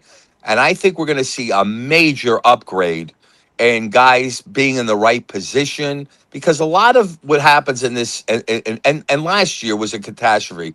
And the main reason why was we couldn't get any pressure on the quarterback. I mean, when you can't get pressure on a quarterback, I don't give a shit if you got Pro Bowl safety, your corners and safeties in there, guys will get open. That's a fact. You can't, nobody can cover a wide receiver more than 4 seconds. So if you can't get pressure on a quarterback in 4 seconds, guys are going to be open all over the field. And that's what happened to us last year. So people are forgetting that. So I'm excited about that. I'm excited about the offense. I'm very, very excited to see Chubb for Club play in the preseason. I'm assuming he's going to be getting a lot of preseason action. 100%. Right, Paul? Yeah. Oh, 1,000%. He's going to get more reps than any other quarterback, I'd imagine. Right. And then what we could do there is this gives Muji flexibility, because if Klubnik plays well in the preseason, now there's something there. If his development is faster than what they expect, because, again, this is a guy that never went into the huddle in 4 years at Clemson. So he doesn't understand. I mean, I heard Boomer talk about it. Apparently, Boomer this morning, someone just tweeted at me that Boomer's talking, like drooling over K. Klubnik this morning. And obviously, he's got a close relationship with Frank Reich. So he must be hearing that from Frank, I would imagine. So that's got to be good news. Yes, because, again, if he picks it up, if he picks up getting in the huddle, if he picks up the playbook, apparently he's smart. He's very athletic. He's going to give us an exciting preseason, and that would be nice to have somebody we could say, okay, we got a number 2 now. We got a guy that we know if something happens to Geno, God forbid, that we could bring him in there and he can manage the offense and move the chains. Now, I'd feel a little bit better if we had a veteran backup in there, but I don't think we have to make that decision right now. I think we make that decision in August when we see the preseason develop. We see what we have with Kate Klubnik. And again, we want to see Zappy a little bit also. Zappy is somebody who's going to, it's got some experience. If he's adequate, that's fine. If not, there's going to be several opportunities to get a backup quarterback in case Geno has a problem that are going to be in that line. And again, I'm excited for one thing with Geno. Throw the goddamn ball down the field. I don't care about interceptions. I care about going into the end zone with passes. Yes. When you throw the ball long in this league, okay, penalties, pass interferences, or the total completions. I mean, right. And not only that, you got to realize, when you watch other teams play, right? Yeah. You see these quarterbacks, they throw lollipops up there. They throw 40-yard lollipops. And a lot of times the receiver comes down with the ball, number 1. Number 2, when they throw it short and the receiver comes back to the ball, they automatically throw a flag because the defensive guy's not looking for the ball. So you have so many opportunities that we never had in the last 3 seasons. Not even that we didn't even have it with Rodgers. Rodgers really never tried to go deep. He was very dink and dunk. He did a couple of opportunities. He tried to be perfect with the long ball. Forget it. Just toss it up there. Geno is going to be such a breath of fresh air for our passing game that we've not seen in such a long time. His completion percentage is very, very high. He can move the ball, and he could also move on his own. I mean, he's not a guy that's going to be a statue back there. Geno could roll out. Geno could make plays if nobody's open. He can move the chains if it's a 3rd and 5 and you need him to run for 5 yards. Geno's going to get you to 5 yards. He's not a slug back there. So I am so excited, guys. I've not been this excited since the Rodgers year. I'm really, really excited. And again, under the radar. I think Bailey's going to have a big year. I love the fact that nobody's talking about him. He's not been on social media. He's smart. He's keeping it quiet. He's going to learn the position. These guys are going to listen to DeMario. DeMario is the key because pregame, if you watch a lot of Saints games, right? Sure. When the key, and we haven't had this in a while. When you have a home game, right? And you have the huddle on defense. DeMario Davis always was the pregame guy for the Saints to get them charged up, to get everybody pumped up on defense. And he's going to do that with the Jets. He's going to get everybody pumped up. He's going to teach guys how to win. He's going to communicate with Aaron Glenn. And guys, we're going to have a team here. We're going to have see 4-4 as the first 8 games, and we're going to have meaningful football in November and December. And that's all we could ask for. Damn straight, Neil. Damn straight. All right, guys, I'm excited. Let's go. Give us some good updates. Boy Green, by the time think about this, we're 4-4. Yeah. We got a big game. When's your tailgate? What Week game 5. is it? Game 5. Yep. Okay. So if we're 2-3 or 3-2, and again, it all comes down to game 1, guys. I'm going to be there. My voice is going to be gone. We're going to all be there, and I'm telling you, we're coming out with a win. If we come out with a win week 1, and we slap those white uniforms on for the home opener, man, that place is going to erupt. Let's go. And 2-0. Now, we got 3 games on the road. We just got to win 1. If we win 1 and we're 3-2 going into our game at tailgate, how happy will we be? Everybody's going to be juiced. The place is going to go wild. You're going to be over 10,000 subs. Rickie is going to be going nuts. He's going to be smoking 3 packs of cigarettes. And he's going to be blowing cigarettes. I'll be blowing cigar. We're going to go crazy. Let's go. There he is. Neil, join us here on the friggin' program, baby. Let's go. Well, there's a few things we have to unpack there from him. But first, we have to acknowledge we have this guy in the comment named Mr. Snoopy. You guys are going to be absolute garbage. You'll be in 3rd place, 6-11 after game 6. Aaron Glenn will get fired, and it'll be a shit show as usual. 3-ring circus with the head clown Woody ass. Well, I've got one thing and one thing only to say to you, Mr. Snoopy. You're going in the grinder. You mess with Kurt, and you go into the grinder. Okay, now this grinder of yours, is it a real grinder or is it some kind of a metaphor?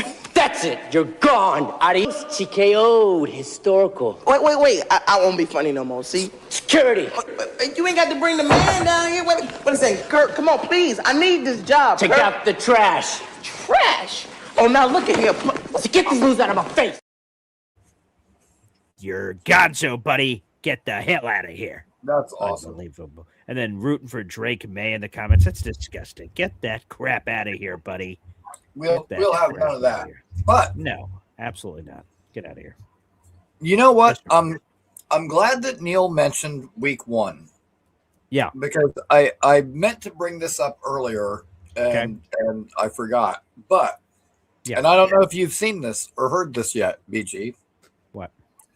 Yesterday, Jake Asman was talking to Fireman Ed. Oh, yes, I know this. And by the way, before you even say it, one thing here. First off, Jake Esden has just entered the chat. It's almost like as soon as you said his name, a Batman signal has appeared coming out there with a $2 super chat. Hit it.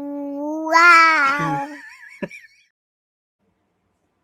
And I will tell you, Rickie, first off, $2 super chat. Boy Green on a Tuesday morning. You can smell the glory. I certainly can, Jake Asman. So thank you very much, Jake Asman. Let me add that you are $20 away from another raffle ticket, Jake Asman. Appreciate you. Before you say what you're going to say, Rickie, because I already know what it is. Because this morning, one of my jobs is, of course, working for Jake, cutting up his social media, and I have that clip at the ready. This is going to lead off the show tomorrow morning. I couldn't believe what Fireman Ed said. So, folks, sometimes I play it by ear because new content can come up in the morning. So you will see. I already know what is leading tomorrow morning's Boy Green Daily because I found it this morning as I was clipping it, and he said what? But I didn't have enough time to switch, or I would have made it today's topic. I didn't have enough time to switch things around, make a new graphic, and set it all up. But Rickie, that topic matter that me and you both know what happened. Oh, I'm writing a piece about this. We are clipping this out on social media. This will be leading Boy Green Daily tomorrow morning. So Jake Asman, a huge shout out to him. He was at the Marty Lyons Golf Classic with so many great Jets legends were there. Eric McMillan and Marty Lyons, of course, and interviewed a bunch of people. And I'm cutting up all those interviews for Jake's social media. And Fireman Ed was there, of course, as well. And yeah, there were some interesting comments allegedly made by a certain somebody. So Rickie, we will save that. You can say it on your own show, of course. You can say it wherever you want, but we're gonna save that. I wanted that to be this show if I would have had the time to put it all together, but we won't. We'll save it. Good things come to those who wait. So tomorrow, ahead of the first Jets training camp practice, which, by the way, the practice will be going on as Boy Green Daily is going on because practice starts at 8:30 tomorrow morning. Oh, there are things to be said, Rickie New York Live. There are things to be said. Oh yeah. Steam billowing out of my ears. I'm not gonna spoil it, but dude, that was actually a great interview that he had with Eric McMillan, and then also that one and the one that you had with Earl Christie were both good.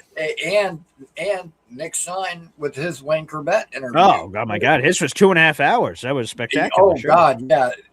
That one was tremendous as well.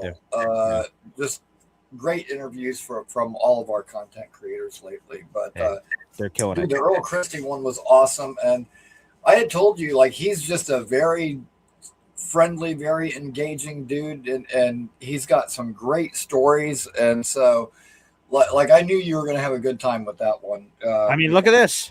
Jets, Jets. Yes, sir. Yeah, that's what I'm talking about. By the way, shout out to Gator. Thank you for cutting that clip from my Earl Christie interview. There's a few more clips I actually want to grab from the Earl Christie interview because he was the most engaging person I spoke with, and that's not a detriment to any of our other previous Super Bowl III legends we spoke with. Just, some people are more engaging than others are more anything. Like, I don't know how to describe it, but that interview was spectacular. We have a full playlist up, the Super Bowl III interview playlist. There's 5 interviews in there. There's a 6th one on the schedule. We'll let you guys know when that's official. And then obviously we're working on other people. So we will keep you guys posted on that. But Earl Christie was spectacular. You guys all said wonderful words about him because I didn't, I knew of him, but didn't know him. I've never spoken to him, never hung out with him or anything. But you and several others said, man, Earl Christie, man, you are going to love that interview. And you guys said wonderful things, and you undersold it. He was even better than you said. And you guys already said he was going to be great. That's how great he was. So, that interview was awesome.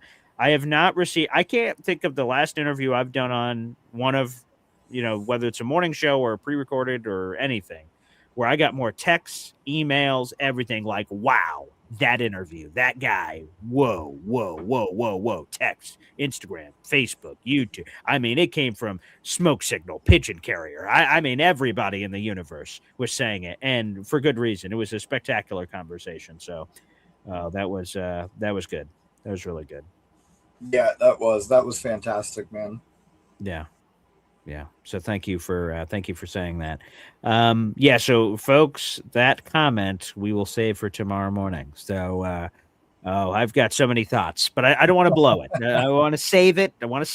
I've got a whole rant about it, but I'll keep it in my head. I'll lock it upstairs. It'll come out tomorrow morning, so we'll have a fresh Boy Green Daily tomorrow morning. You guys do not want to miss that. Folks, let's go to the phone lines. He is an architect. He is an artist. He is a star. He is a people mover. He's a people pleaser. He is a do-it-all man, quite frankly. I don't know how he has time for anything in his life because he's just so damn busy. But he just has this like calmness about him.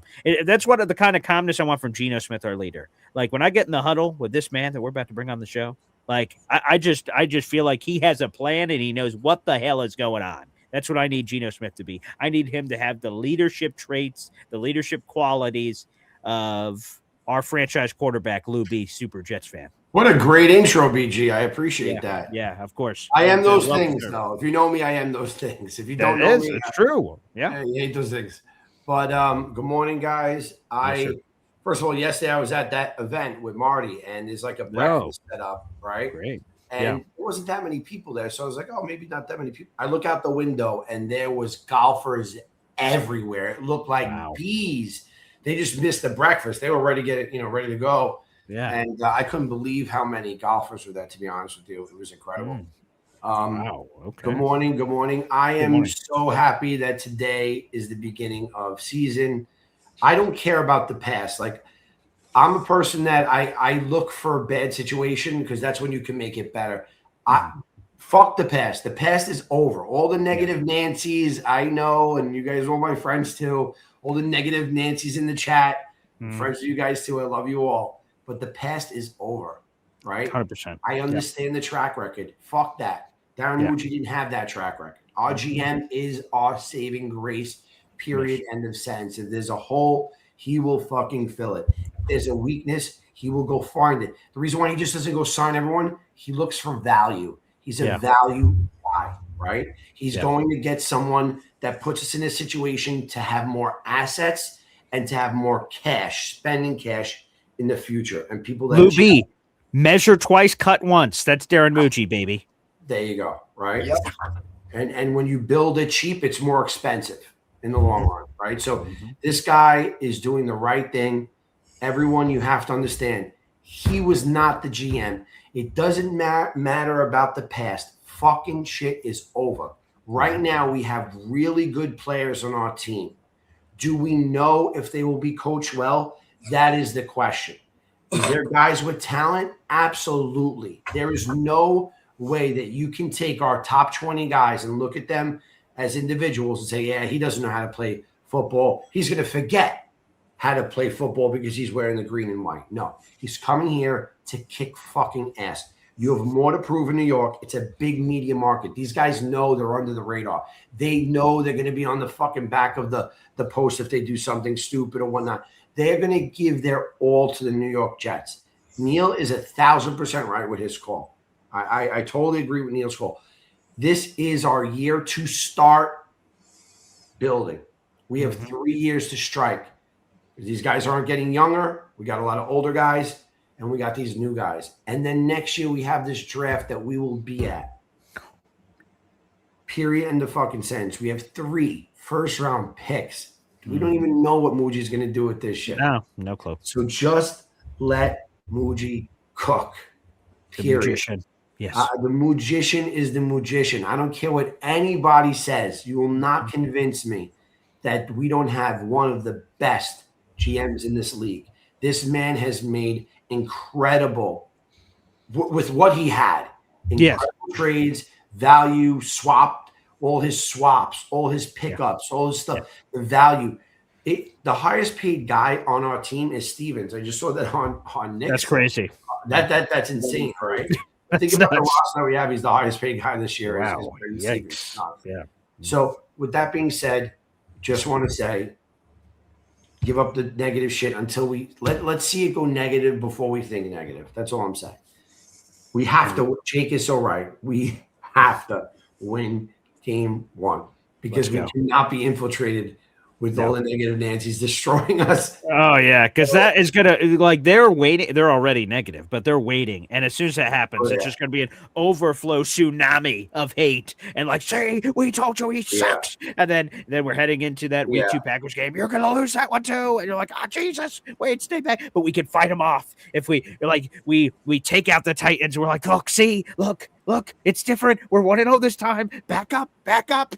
We can hold them at bay. And worst of all is the players feeling that. Like, they don't know what it is to lose as a Jet. Right. Like, we know. They don't.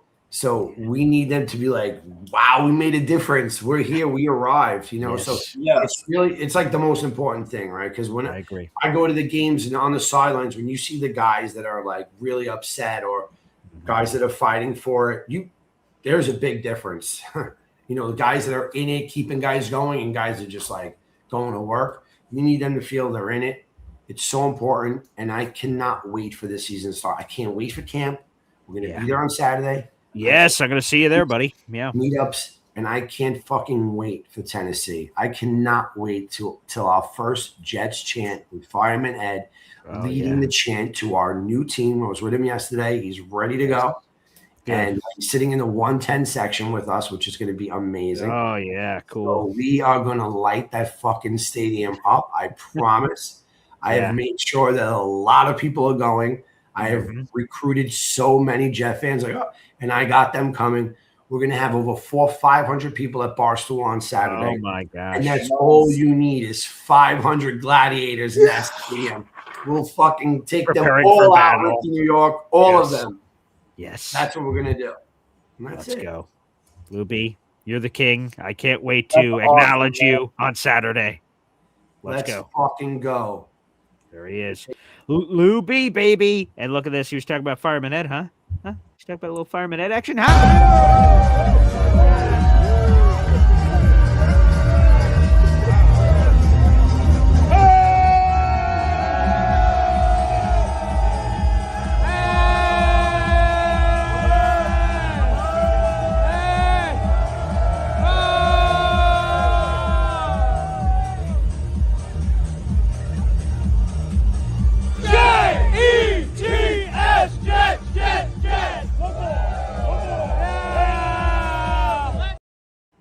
Baby, Fireman bleeping Ed, baby. Oh, yeah. Oh, yeah. Let's go. Can't wait to be at training camp with Luby, Court Sports. We'll be driving up together. Oh, yeah. Let's blink and go. Oh, That's awesome. And I agree with Lou, man. Like, forget about the past. Forget about all that negativity. Let's see what we got right now. And, that was like yesterday. Someone was saying, like, oh, it doesn't matter what we do next year. We can never develop a rookie quarterback. So you're going to judge this regime on what previous people who are no longer here did? Like, silly. That just doesn't even make any sense. But no, it doesn't. Silly. Some people will go so far out of their way to be negative, but I've seen too many small positives to be negative. Yes. That's a good way.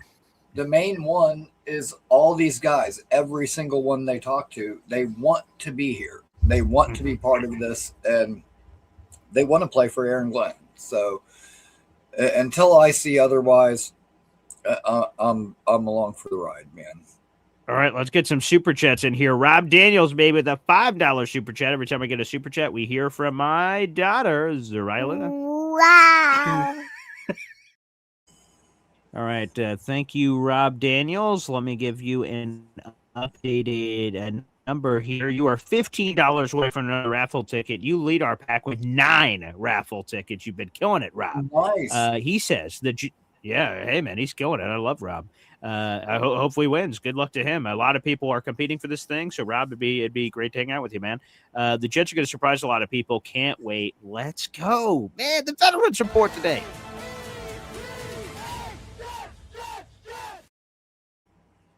Come on, Rob. Let's go. Robbie, Robert, Bobby. Let's go. I'm fired up, Rob. Yeah. Oh, I can't wait. Veterans Report today. Hope we have good news. And again, another prayer circle, Rickie. No injuries. No injuries. No injuries. Okay. We have the NFI, PUP, blah, blah, blah. We want none of that and no more. Okay. That's it. No mas. No mas. No injuries. Please. Prayer circle. Prayer circle. Prayer circle. No injuries, please. Let's have a healthy training camp. Let's all gather and let's hope no one gets hurt. We just I say that for all 31 other teams. Okay, no injuries. Let's play it fair and square. Let's roll the ball out. Titans, Jets. Let's roll it out as healthy as possible. I don't want any damn excuses. Healthy team. Mano y mano. Let's go. That's what I want. Let's go. So thank you, Rob. Appreciate that. Number one Austrian Jets fan with a $10 Euro super chat right to the cup. Booyah! Wow. We will shock the world. Number one Austrian Jet fan says, and by the way, Austrian, with your $10 Euro super chat, which beep boop bop translates to over 12 American US dollars, you now have an 8th raffle ticket to the friggin' contest, buddy. Let's friggin' go. Kevin James. I just got 3 things to say. God bless our troops. God bless America. And gentlemen, start your engine!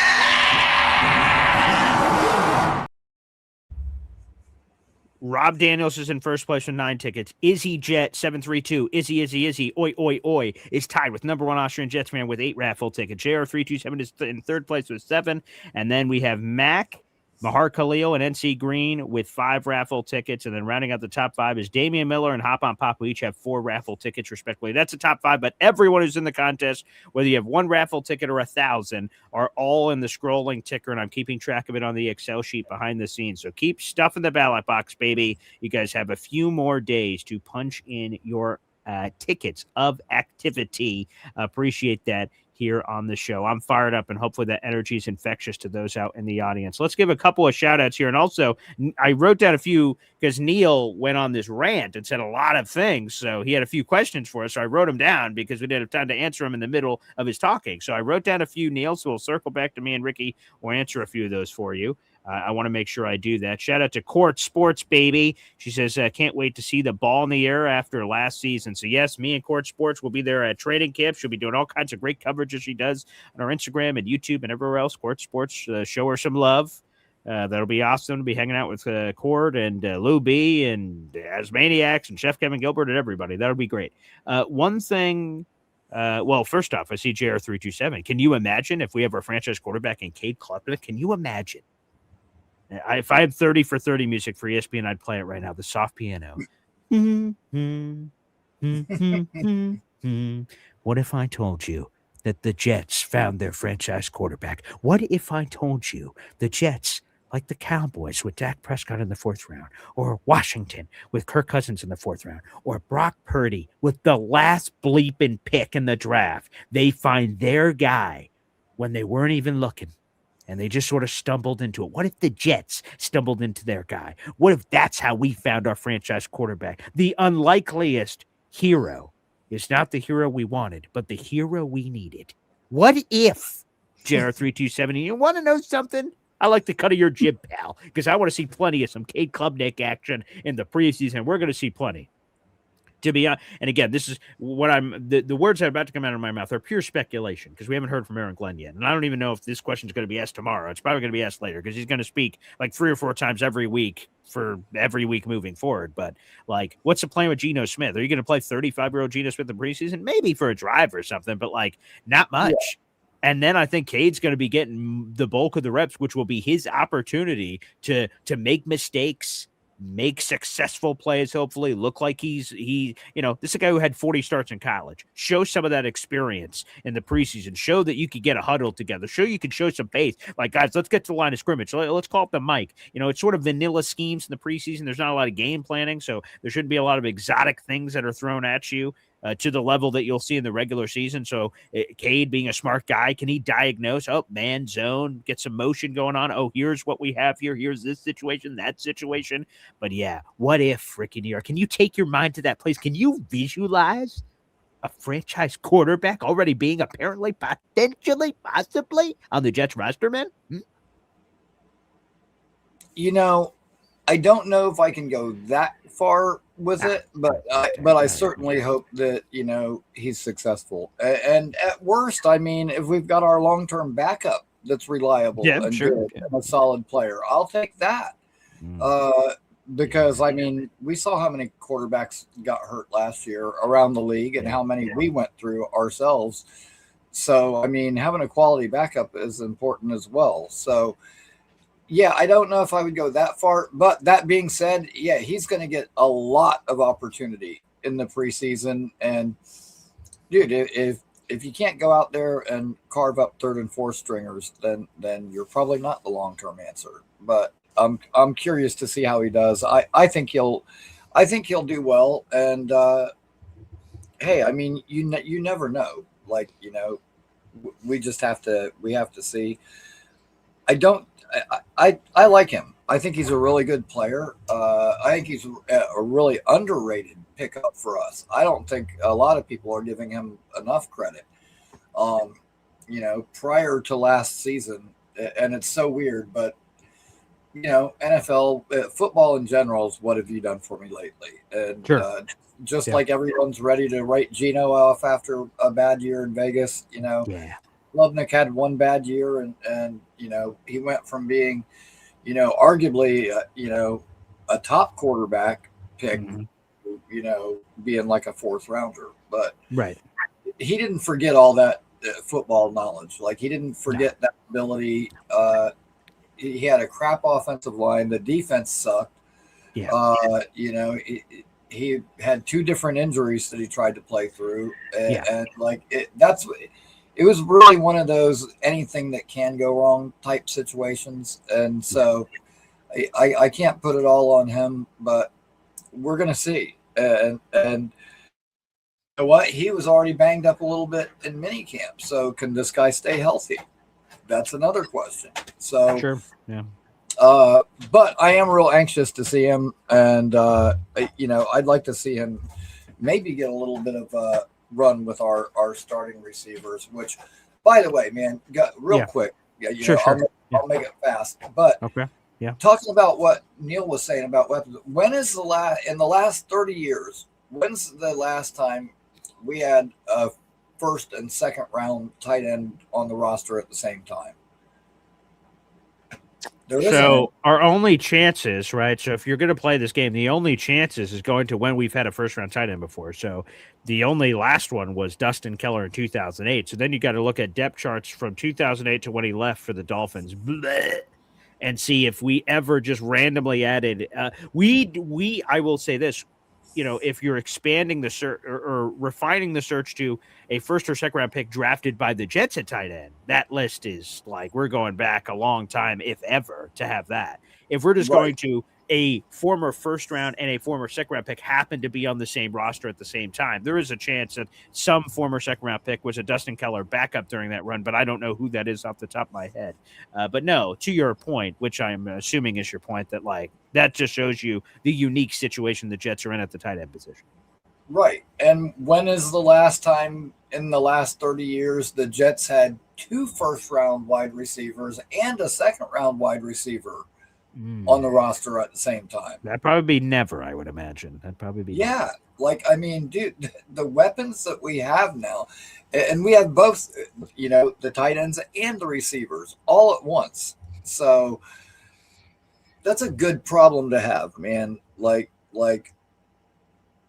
yeah, I'm looking forward to this year. I really am. I can't wait to see this offense putting up points, keeping us in games, meaningful games in November and December. I'm ready, man. Yeah, as am I. I'm like looking through the Jets roster from 2009, because why wouldn't you do that on July 28th at 9:17 in the morning? Let me see. Is there anyone?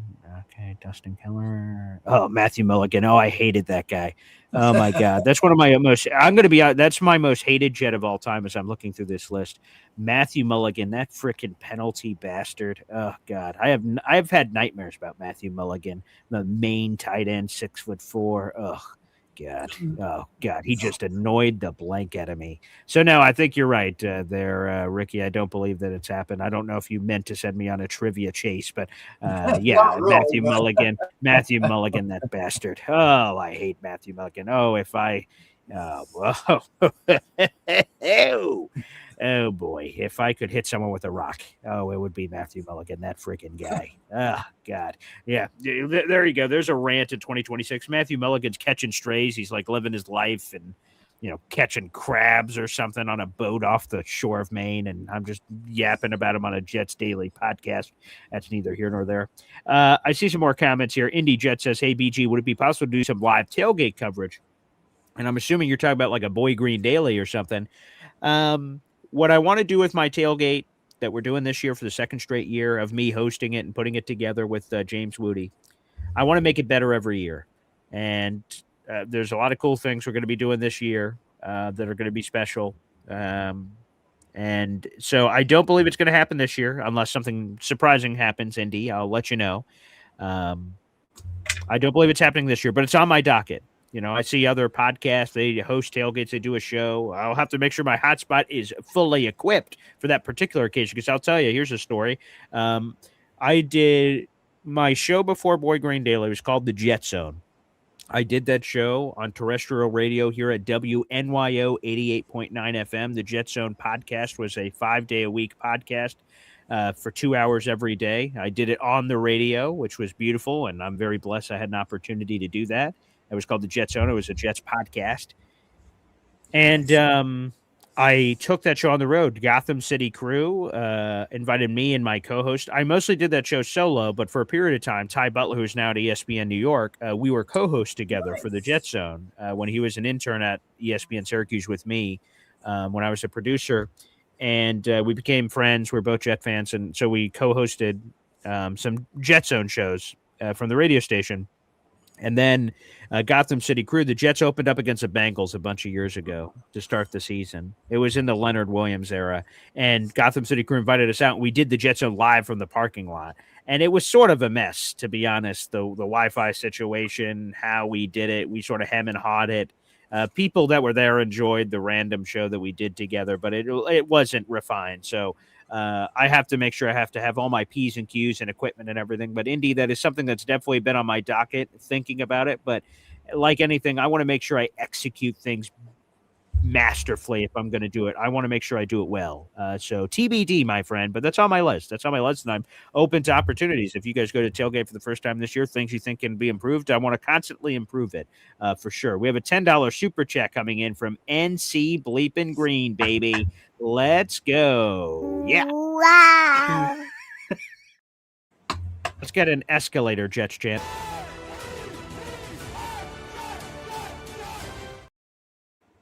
Yeah, there you go, baby. On an escalator. Can't get better than that. NC Green says, sign me up for a winning season, which, by the way, we've only had one of in the last 15 years. Like, that's an insane thing to say. Like, here it is. These spoiled Pittsburgh Steelers fans. More people are catching strays today. They haven't had a losing season since 2003. For context, I was 10 years old. Okay? Actually, I was 11 because that would have been in the fall. So 2003 was the last time the Steelers had a losing season. Folks, that was 23 years ago. There are people walking around on the planet that, wait, what? Steelers losing season? I haven't been alive for one of those. Okay? We have only had one winning season in the last 15 years. 14 of the last 15 years, they've either been 500 or losing seasons. That's god-awful. Jesus. The amount of pain and suffering that we've been through is beyond belief. So NC Green, I would love a winning season. I would love winning football. I'd love relevant games because I like breaking down the games. I like having experts on each week on Boy Green Daily, or having the Titans. I know a bunch of Titans people that are going to come on the show. We break down the X's and O's. What's the X factor? But, when the Jets are 2-15 and I'm bringing on a Browns analyst, say, hey, do you want to get into the X's and O's? The fans are like, Paul, give me the draft order. They don't care about X's and O's when we're 2-15. So I want more football analysis, which unfortunately we have to abandon like immediately because no one cares anymore. So I'm like, all right, I got to pivot here. But NC Green, by the way, a huge shout out to you, my friend. You now have 6 raffle tickets to our freaking contest. Wow, this has been a huge show. Number 44. Woo! 44, that's me! Get some cold cuts, get some cold cuts, get some cold cuts. Give me some! Nothing like the slapping of deli meats on a grocery store floor. There you go, little icky shuffle. Thank you, NC Green, for the 6 raffle ticket, buddy. You are very much in this contest, which again we'll be drawing on Sunday, August 2nd. So just note that. Normally we do a raffle giveaway on a 1st. I'll be at Jets training camp on the 1st. So again, we'll be doing that on Sunday, August 2nd. Let's head back to the phone lines. We got this guy. This freaking guy. I love this guy. Passion is his middle name. I would not be surprised if his name was James Passion, his last name, because he could be that guy. Let's bring him in. It's Passion Guy. James.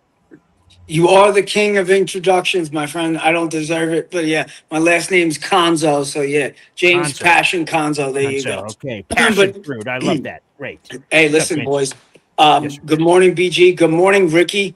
Hey, Ricky, don't stop fucking plowing through with this thing, man. You're doing good, bro. Keep it up. Yeah, man. Keep it up, man. I respect your content, so keep it up. Yeah, absolutely. BG, you know our background, right? Military backgrounds. Of course, yes, sir. Right? I love Geno saying "war ready." However, I don't like to compare football to war. I think it's totally same thing when they say courageous and things like that. There's certain army words that shouldn't like. There's a different connotation to these words that yes, agree. Yes. However, we're in alignment there. Yes. However, yes, sir. For him to come out and say, he basically said, "Listen, I'm ready to go." Oh yeah. There's no end if or buts about it. It's time. Let's do this. So yeah, when I saw that this morning, that gave me a semi. I'm not gonna lie to you. It did. Hey, no. Okay. Listen, and so last night I found myself, which frequently I do, I found myself just watching Geno Smith highlights from 2023, 2024, 2025.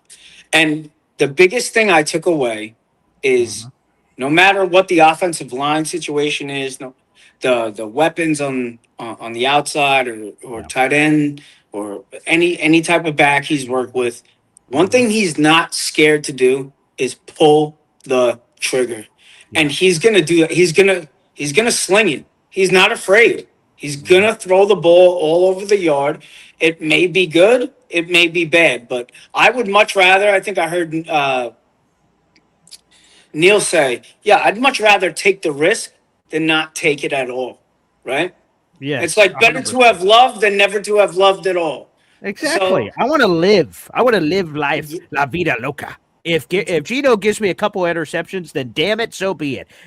Shit or get off the pot, man. Try to make some plays. Like Justin Fields was killing us with just like nothing. I'm like, dude, like, come on, man. I want to live. I want to try. I want you to at least attempt it. Give us a shot. Give us a chance. And dude, I keep going back to that Aaron Glenn, Justin Field exchange. I don't know if it was in OTAs or trying to get. That's how you be a point guard. No.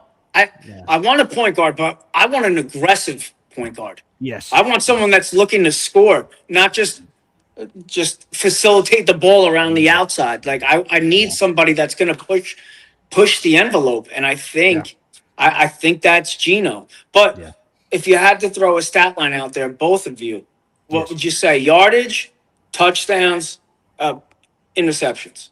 Okay, I want to make sure that I don't go too crazy because this show should be realistic. Okay? It should be, yeah. So I'm thinking 4,200 passing yards. I'm thinking 35 touchdowns. VG, stop. I'm talking about a 70% complete. Come on, James. Come on, man. I'm passionate. Okay, he's breaking Joe Namath's passing record. He's breaking Ryan Fitzpatrick passing touchdown record, and he's going to break Chad Pennington's completion percentage record. I just speak truth. I just speak truth. It would be unreal, but. Honestly, I'll give you mine first. You ready? Okay. 3650. I'll take that. All right. 24 total touchdowns. Ooh, okay. Total, so maybe he runs one or two. Yeah, I got you. 12 to 13 picks. All right. I'll take that.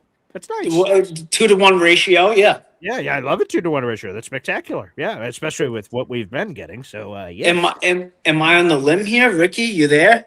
Yeah, I'm going to go 4,014 yards. Oh, so he's not going to break Namath's record. Namath is 4,067. Yeah, he's going to come close, but I don't think he's going to quite get it. But go ahead. Okay. And I'm going to say Come on, Rickie, you bastard. Come on, Rickie. Yeah, come on, Rickie. Give it to me. Say 31 touchdowns and so ties Fitzpatrick's record. And 13 picks. Okay. Ooh, come on. That would be unbelievable. Yeah. That would be next level sick. I think we do have the weaponry, but I think we're overlooking the run game. Yeah. This new first off, I love the Jackrabbit. I love Isaiah Davis. I'm a huge Isaiah Davis guy. But I'm also a fan of Braylon. We're gonna run the shit out of the ball. I think you're looking at like 22, 23 times a game. Yeah, I like that. By the way, I got to correct myself. Everyone's saying I got to correct myself. Joe Namath is 4,007, not 4,067. So I just give me a break. Shut up, chat. So actually, he does get it by 7 yards. There you go. I thought so. I blew it. 67, I was like, damn, the pooch on that. The guy's only working. The guy's only contenting on the Jets every day. He made one slip up. You fucking jerk offs. It's my B. It's my B. Go ahead, Rickie. I'm sorry. Go ahead, Rickie. I'm sorry. We interrupted. Go ahead. It's all good. I thought that maybe I misread it. So. No. There's not me. There's my B. I'll take ownership. Accountability is key on this show. Good, accountability. Hey man, I threw a pick. All right. You're good, man. You're good. Go ahead, Rick. You're good. It's all good. Go ahead, Rickie. No, but seriously though, I think we're going to run the ball a lot. I think Frank likes to run and then set up the pass. Yeah. So we got the offensive line. Yeah. I think we have a better running offensive line than pass pro. I think you're right. I do too. Right? Yeah, I agree. Right? We got some. So what is Olu? 314, 315? Yeah. What is he? Listen, Dylan's 312. Josh Myers is 310. Tippmann's 315, and then Armand is like 335. Yeah, he's big. Yeah. He's huge. 332 right now. Let me see for Shanu. He is 312. I'm curious to know the average of across the line. What the average weight is. Okay, let's see. Tippmann is. I'd say 320. Yeah, he's 313. Again, this also could be updated today. The veterans are reporting today, so they could be weighing in today. So there could be numbers. Let's go pair him. What is he? He's 311. All right, so everyone seems to be sort of in that range. We're about 315 across the line, man. And Myers is 310. Yeah, it looks like that's the average. I'd go 310. 310. Yep. That's perfect. That's what we want. So I think we're going to be maulers on the offensive line. I know Frank Reich, he loves to run the ball. I think Alfredo Roberts also underrated coach. I think he loves his tight ends to mash in the run game. I think that's a big part of his coaching style. So, yeah, man, I'm just jacked up. I don't even know. I don't have any other words, boys. Yeah, and I can tell. So, again, hey now. Yeah, absolutely. So I guess we'll talk soon. Amen. Thanks, James. You're the best, baby. Thanks for calling into the show. And no, in all seriousness, I'm cool. I messed up and I appreciate NY Jets fandom saying that. I'm normally a huge numbers guy. Like for why I can remember that Brandon Marshall in 2015 had 109 receptions, 1,502 yards, and 14 touchdowns. I have no idea. Why is that number in there? But I want to make sure when I spit out numbers that they're right. So no, I appreciate the chat holding me accountable. I want to make sure it's right. So 4,007, I added the 60 in for some weird reason. Yeah, 4,007, just barely got over it. But again, the context, not for me, for the universe, is he did that in 14 games. If Geno got the number that Rickie said, that's in 17 games. So, we'll always forever go, like looking at it. Like it's still like one of the most impressive things of all time. That happened back in 1967. That is nuts. That's just nutso. That's crazy. So, salute to Joe Namath, who again, folks, this is a stat I know is right for your future trivia night. That Joe Namath is the first quarterback in NFL history to ever throw for 4,000 yards. No quarterback had ever done that before Joe Namath. So here's the first one ever of any quarterback. And, of course, the first and only Jet to ever do it. So, oh, yeah, baby. Let's frickin' go. That is it. By the way, quick shout-out, Trackhawks ATL, member for 17 months here on the channel. Thanks for the support, brother. That means the world. Right, Luna? Wow. Geno is a Pro Bowler. As long as he's not a 30th alternate Trackhawks ATL, I like the cut of your jib because Justin Fields apparently could have been a Pro Bowler last year and he declined said bid. Thank God Justin did that. If I was Justin, I would have accepted it because it just looks cool to be a Pro Bowler on your resume.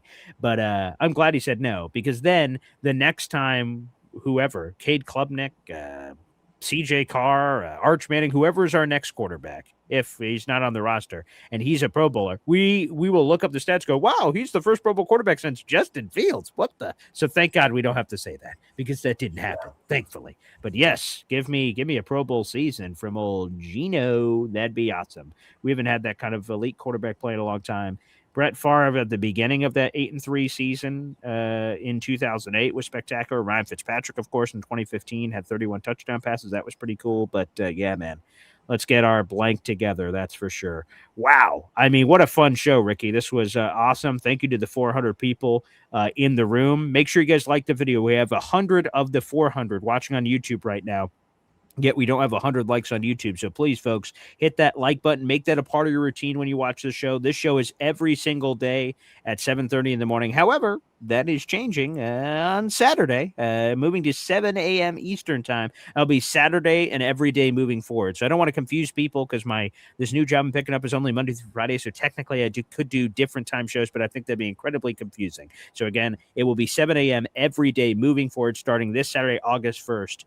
Progressing forward, I will be going to training camp on Saturday and be live from training camp to give you guys all kinds of updates. So if you are new to the channel, my name is Paul Esden Jr. My nickname is Boy Green. I got that about 10 years ago in the radio business. My partner in crime gave me that Boy Green nickname, and it stuck. And I've been called that ever since. And it's I didn't love it at first. I'm like, well, what am I, some sort of lame superhero? Who is Boy Green? Am I wearing a green cape around? What does that even mean? But it just sort of grew and stuck on me. And now, like I said, I think the number one nickname and the number one nickname rule is you can't give yourself a nickname. Other people have to give you the nickname. So I certainly did not come up with Boy Green. That was my old radio partner. And like I said, it just sort of stuck. So if you're new to the channel, welcome. We'll be having you covered throughout training camp, preseason games, regular season games, play-by-play coverage, pre-game shows, post-game shows, interviews. I mean, it's going to be all over the place. So thank you for finding the channel. If you've just found it, this is a wonderful Jets community. And Rickie is a fellow Jets content creator out there in the universe of creating content morning, night, afternoon. We have you covered with all kinds of wonderful people that love this team as much as I do. So Rickie, one final plug before you put a bow on this puppy. Yes, absolutely. Rickie New York Live right here on YouTube. We will be live at 8 p.m. tonight. Once again, going over a training camp preview, taking your calls. I look forward to seeing everybody there. If you haven't already, please subscribe to the channel. And thank you to everybody who's already subscribed this week, whether it's here on YouTube or our friends over from X as well. But yeah, man, great show this morning. And man, I'm so glad. I'm so glad Jets football is finally back. Damn straight. Again, the Veterans Report today, folks. Jets, Jets. And tomorrow is the first training camp practice for the New York Jets. Who wanna fly with them Jets? And we'll have you covered. So I will be back on tomorrow morning for another episode of Boy Green Daily. I will tell you there will be a bonus Jake Asman interview dropping at some point today with myself, Manchild, and of course Jake. So we'll all be together for that. Boy Green, Manchild, Jake Asman. We do that once a week. You will find that in the collab section of this YouTube channel. It's also available on the MC Show digital YouTube channel where I do additional content throughout the week. So I have a Jake Asman interview dropping as well for all you crazy Jet fans out there in the audience. We'll talk about some of his Marty Lyons interviews, Jets training camp, and so much more. Man, I'm freaking fired up, baby. It's Jets, Jets. I love Fireman Ed too. I wish I could just have like a 24/7 like live feed. Like people are like, whoa, Paul's live, and then they just watch the video and just me just screaming JETS Jets just over and over again on a 24/7 loop. And you just tune in, like you just need a little energy, and I'm just screaming, Jay, and then maybe loop in some other ones, right? Throw John Gruden in there, throw Fireman Ed in there. I've got a couple. Maybe I just need to create a just forever loop. and just like constantly. It's always in. You can jump in the stream, swim around for a while. Okay, I've had enough of this Jets chat for 10 minutes in a row. I'm going to go do something else. I'm going to just, because I'm just so fired up, man. The energy is electric. Oh, yeah. Oh, yeah, I feel it. So thank you, everybody, for tuning in, and I can't wait. We'll be back on tomorrow morning at 7:30. Rickie, you're the best, brother. All right, man. Thank you, Paul. Everybody have a great day. Peace out, everybody.